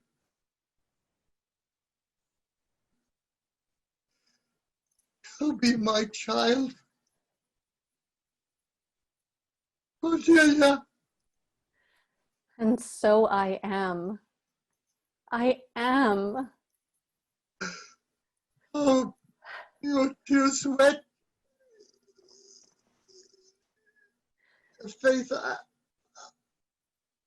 I pray we not if you have poison for me, I will drink it. I know you do not love me, for your sisters have, as I do, remember, done me wrong. You have some cause. They have not. No cause. No cause. Am I in France? In your own kingdom, sir. Do not abuse me. Be comforted, good madam. The great rage you see is killed in him, and yet it is danger to make him more the time he lost. Desire him to go in. Trouble him no more till further settling. Will it please your highness walk? Oh, you must bear with me. Pray you now. Forget and forgive. I am old and foolish. Holds it true, sir, that the Duke of Cornwall was so slain? Most certain, sir. Who is conductor of his people? As 'tis said, the bastard son of Gloucester. They say Edgar, his banished son, is with the Earl of Kent in Germany. Report is changeable. 'Tis time to look about. The powers of the kingdom approach apace. The arbitrament is like to be bloody. Fare you well, sir. My point and period will be thoroughly wrought, or well or ill, as this day's battles fought. Know of the Duke if his last purpose hold, or whether since he is advised by aught to change the course? He's full of alteration and self-reproving. Bring his constant pleasure. Our sister's man is certainly miscarried. 'Tis to be doubted, madam. Now, sweet lord, you know the goodness I intend upon you. Tell me but truly, and speak the truth. Do you not love my sister? In honored love. But have you never found my brother's way to foretend place? That thought abuses you. I am doubtful that you have been conjunct and bosomed with her, as far as we can call hers. No, but by mine honor, madam. I shall never endure her, my dear lord. Be not familiar with her. Fear me not. She and the Duke her husband. I had rather lose the battle than that my sister should loosen him and me.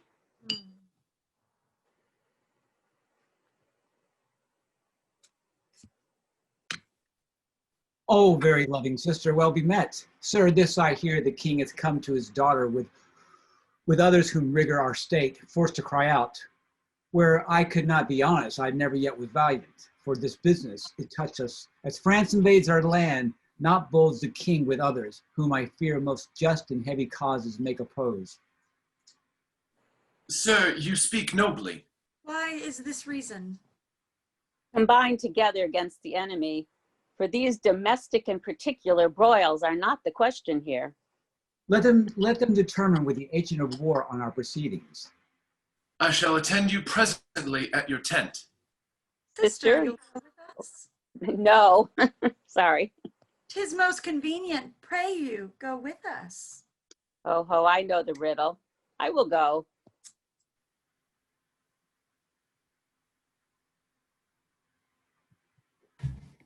If e'er your grace had speech with man so poor, hear me one word.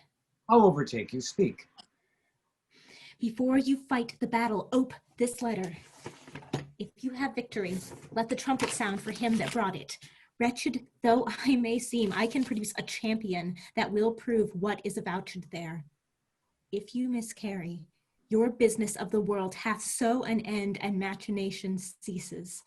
Fortune love you. Stay till I have read the letter. I was forbid it. When the time shall serve, let but the herald cry, and I'll appear again. Why, fare thee well. I'll overlook thy paper. The enemy's in view. Draw up your powers. Here is the guise of their true strength and forces by diligent discovery. But your haste is now urged on you. We will greet the time. To both these sisters have I sworn my love, each jealous of the other, as the stung are of the adder. Which of them shall I take? Both, one, or neither? Neither can be enjoyed if both remain alive. To take the widow exasperates, makes mad her sister Goneril, and hardly shall I carry out my side, her husband being alive. Now then we'll use his countenance for the battle, which being done, let her who would be rid of him devise his speedy taking off. As for the mercy which he intends to Lear and to Cordelia, the battle done and they within our power, shall never see his pardon. For my state stands on me to defend, not to debate.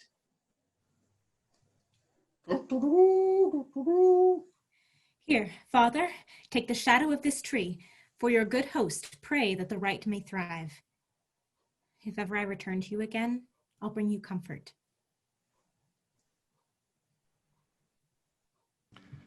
Grace go with you, sir.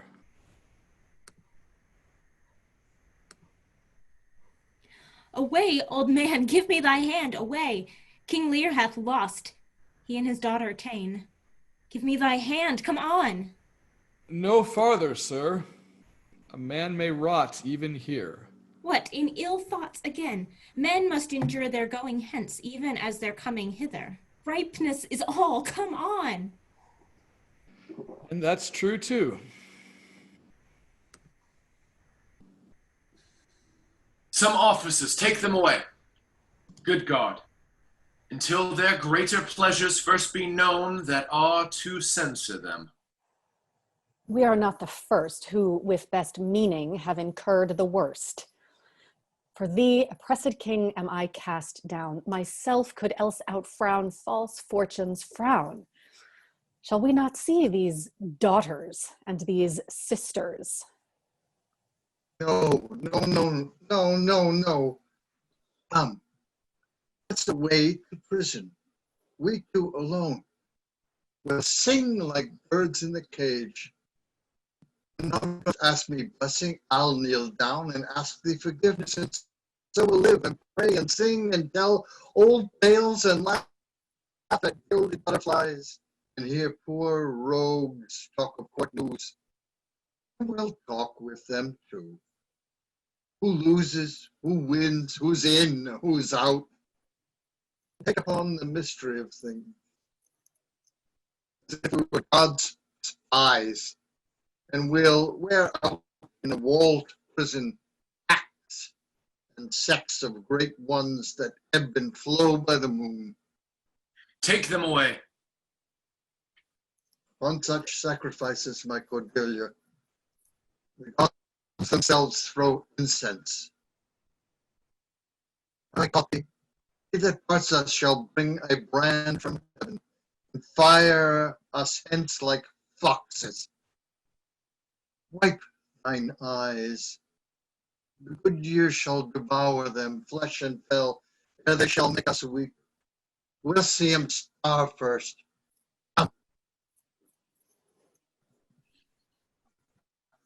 Come hither, Captain, hark.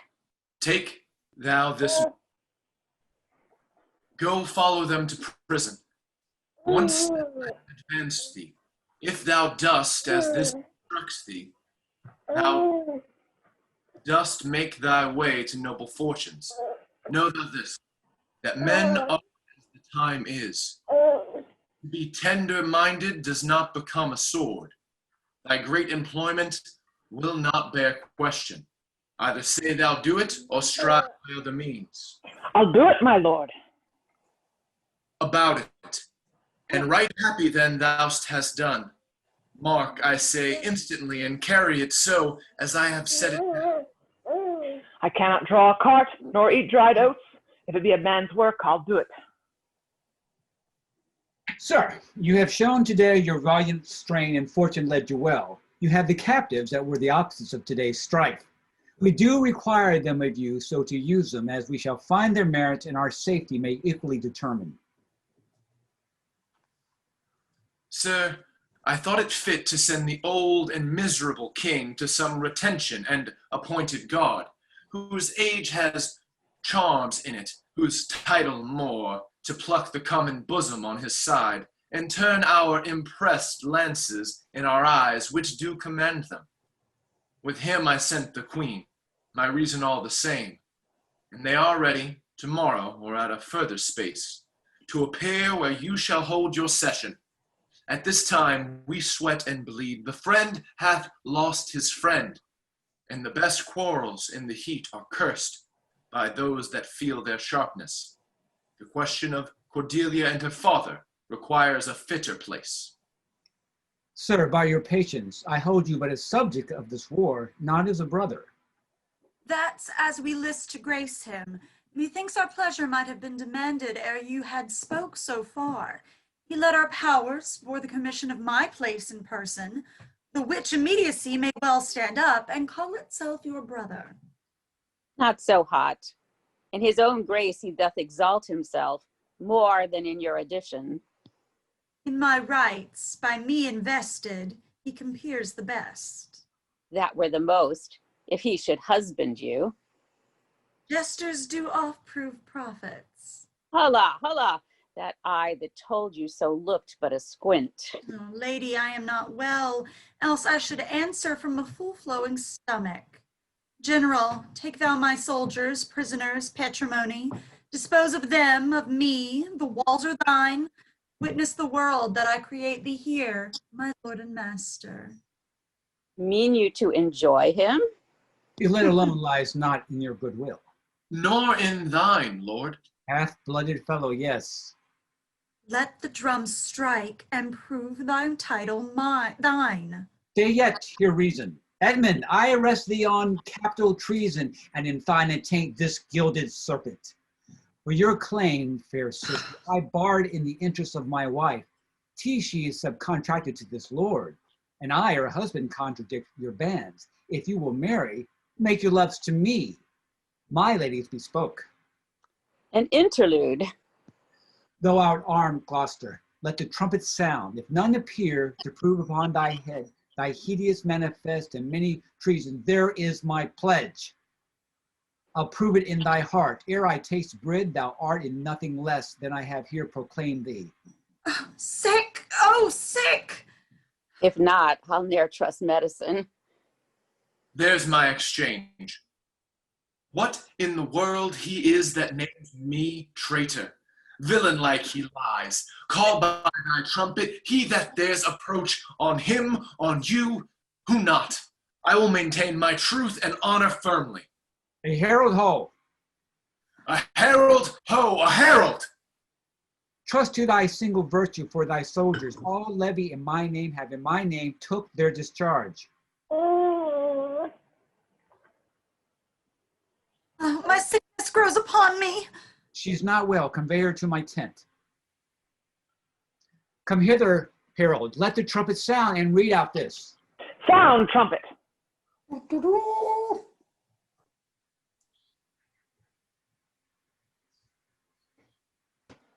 If any man of quality or degree within the lists of the army will maintain upon Edmund, supposed Earl of Gloucester, that he is a manifold traitor, let him appear by the third sound of the trumpet. He is bold in his defense. Sound!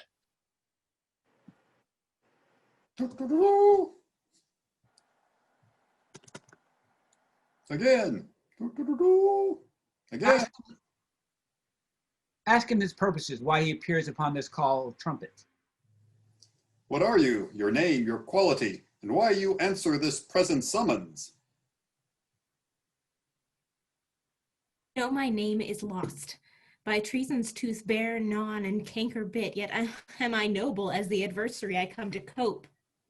Which is that adversary? What's he that speaks for Edmund, Earl of Gloucester? Himself. What sayest thou to him? Draw thy sword, that, if my speech offend a noble heart, thy arm may do thee justice. Here is mine. Behold, it is the privilege of mine honors, my oath, and my profession. I protest. Maugre thy strength, youth, place, and eminence, despite thy victor sword and fire new fortune, thy valor and thy heart. Thou art a traitor. False to thy gods, thy brother, and thy father. Conspirant against this high illustrious prince, and from the extremest upward of thy head to the descent and dust below thy foot, a most toad-spotted traitor. Say thou, no! This sword, this arm, and my best spirits are bent to prove upon thy heart. Whereto I speak, thou liest. In wisdom I should ask thy name, but since thy outside looks so fair and warlike, and that thy tongue, some say, of breeding breathes, what safe and nicely I might well delay by rule of knighthood, I disdain and spurn. Back do I toss thee treasons to thy head. With the hell-hated lie overwhelm thy heart, which for thy yet glance by and scarcely bruise. This sword of mine shall give them instant way where they shall rest forever. Trumpets, speak. Save him! Save him! This is practice, Gloucester. By the law of arms, thou wast not bound to answer an unknown opposite. Thou art not vanquished, but cozened and beguiled. Shut your mouth, dame, or with this paper shall I stop it. Hold, sir. Though worse than any name, read thy own evil. No tearing, lady, I perceive you know it. Say if I do, the laws are mine, not thine. Oh, Who can arraign me? Who can arraign me for it? Most monstrous, oh, know thou this paper. Ask me not what I know. Go after her, she's desperate, governor. What you have charged me with, that have I done. And more, much more. The time will bring it out. This past, and so am I. But what art thou that hast this fortune on me? If thou art noble, I do forgive thee. Let's exchange charity. I am no less in blood than thou art, Edmund. If more, the more thou hast wronged me. My name is Edgar, and thy father's son. The gods are just, and of our pleasant vices make instruments to plague us. The dark and vicious place where thee he got cost him his eyes. Thou hast spoken right, 'tis true. The wheel has come full circle. I am here. Methought thy very gait did prosper a royal nobleness. I must embrace thee. Let sorrow split my heart if ever I did hate thee or thy father. Worthy prince, I know it. Where have you hid yourself? How have you known the miseries of your father? By nursing them, my lord.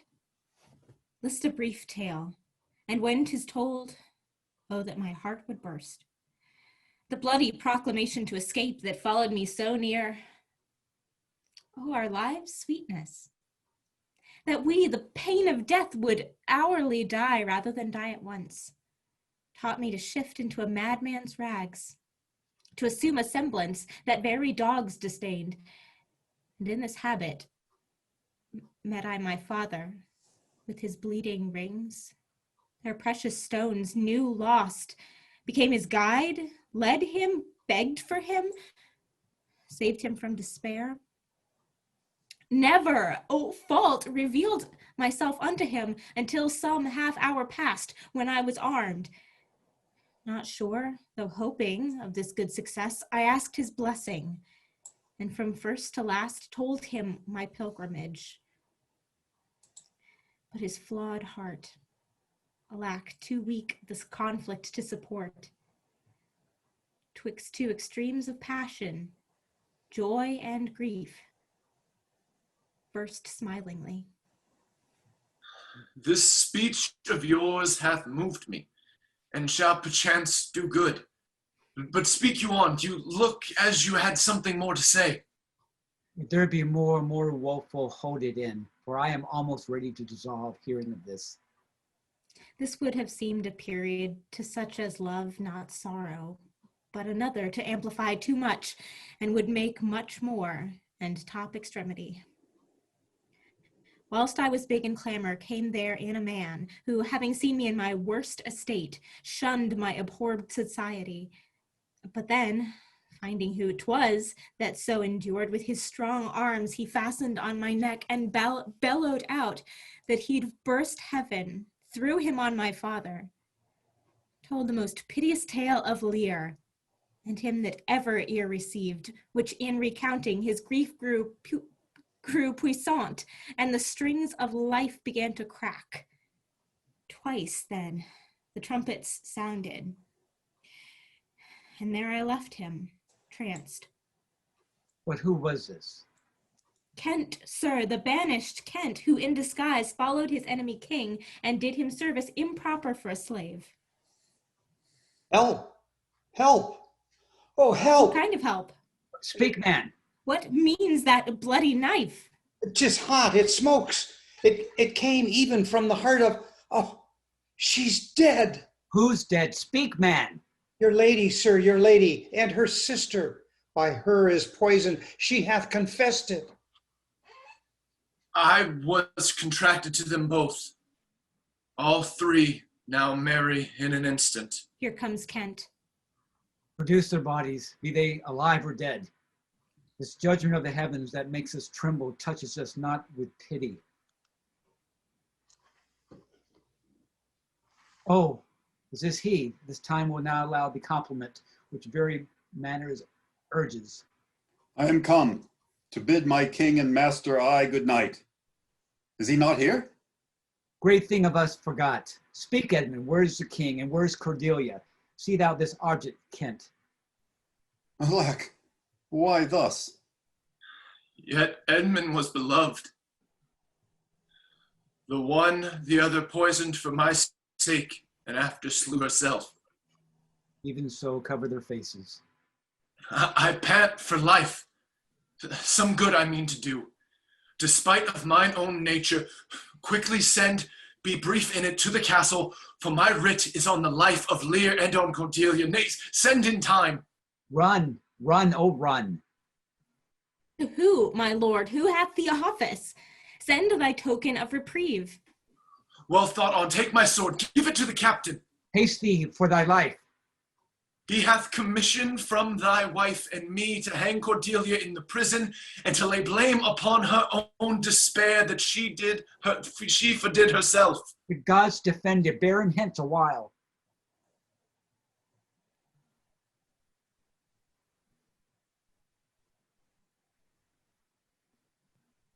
Oh.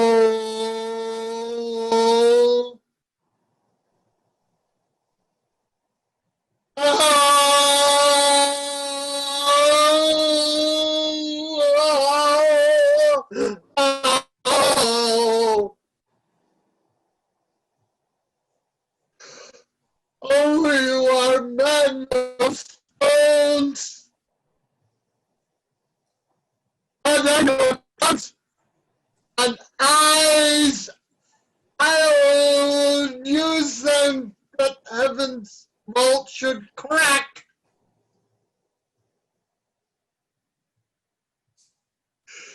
She's gone forever.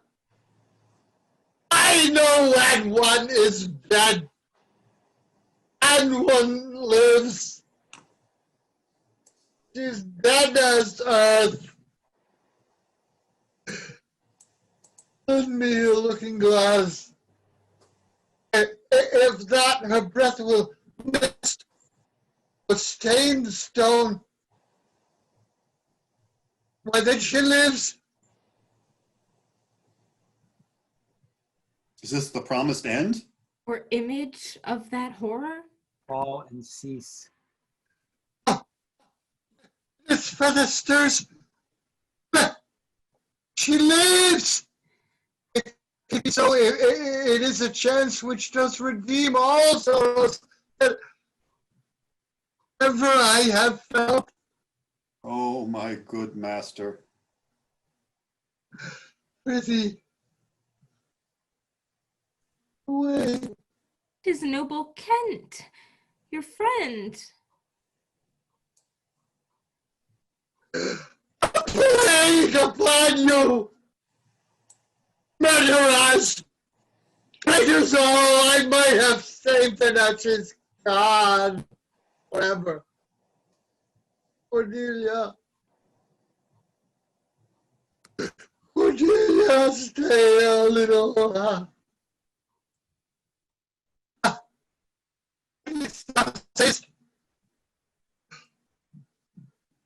It was every soft and gentle and low, an excellent thing in woman. I killed the slave that was a hanging thee.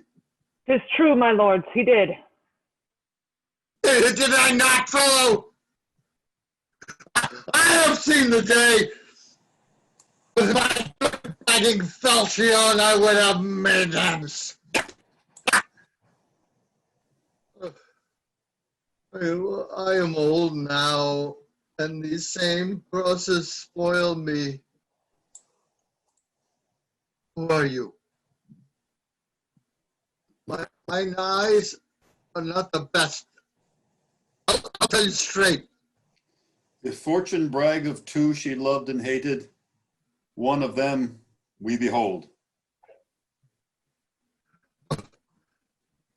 This is a thing. Are you not Kent? The same. Your servant, Kent. Where is your servant Caius? He's a good fellow. I can tell you that. Just strike and quickly till he's dead and rotten. No, my good lord, I am the very man. I'll see that straight. That, from your first of difference and decay, have followed your sad steps. You are welcome hither. Nor no man else. All's cheerless, dark, and deadly. Your eldest daughters have fordone themselves, and desperately are dead. So I think. He knows not what he says, and it's vain that we present us to him. Very bootless. Edmund is dead, my lord. That's but a trifle here. You, lords and noble friends, know our intent. What comfort is to great decay may come, shall be applied for us. We will resign during the life of this old majesty to him our absolute power.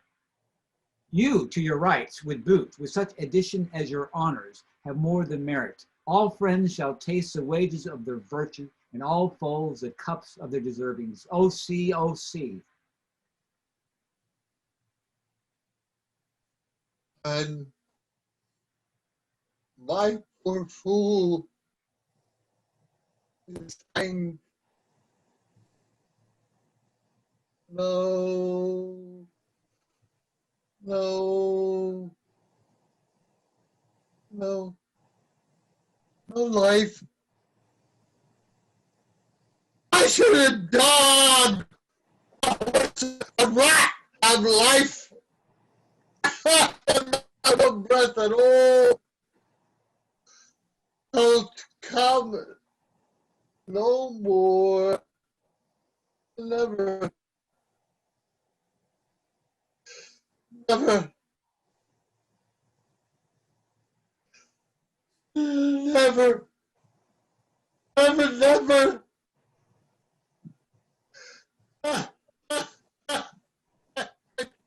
Your blood. Undo this button.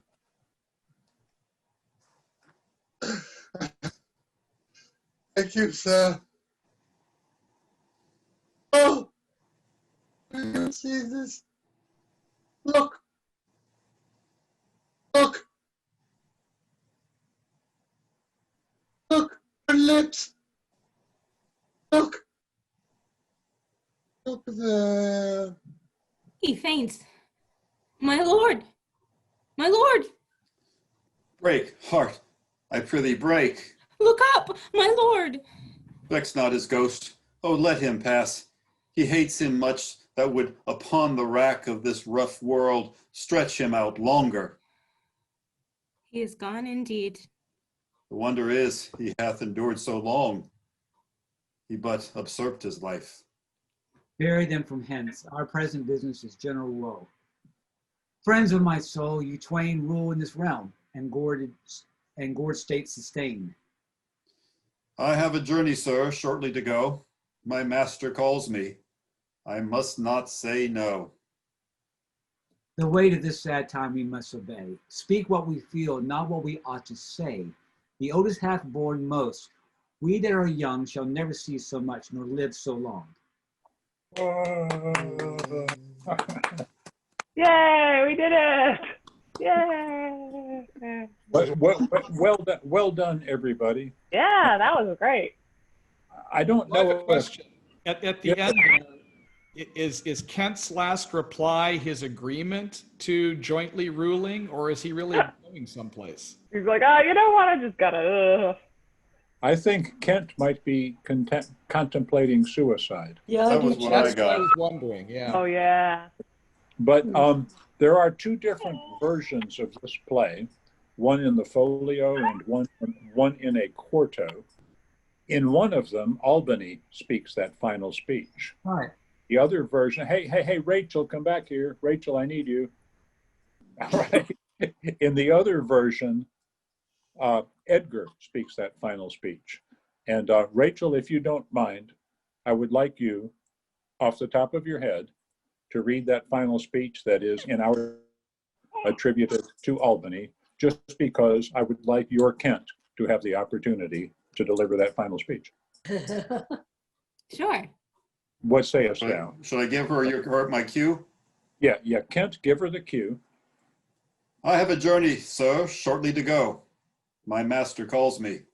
I must not say no. The weight of this sad time we must obey. Speak what we feel, not what we ought to say. The oldest hath borne most. We that are young shall never see so much, or live so long.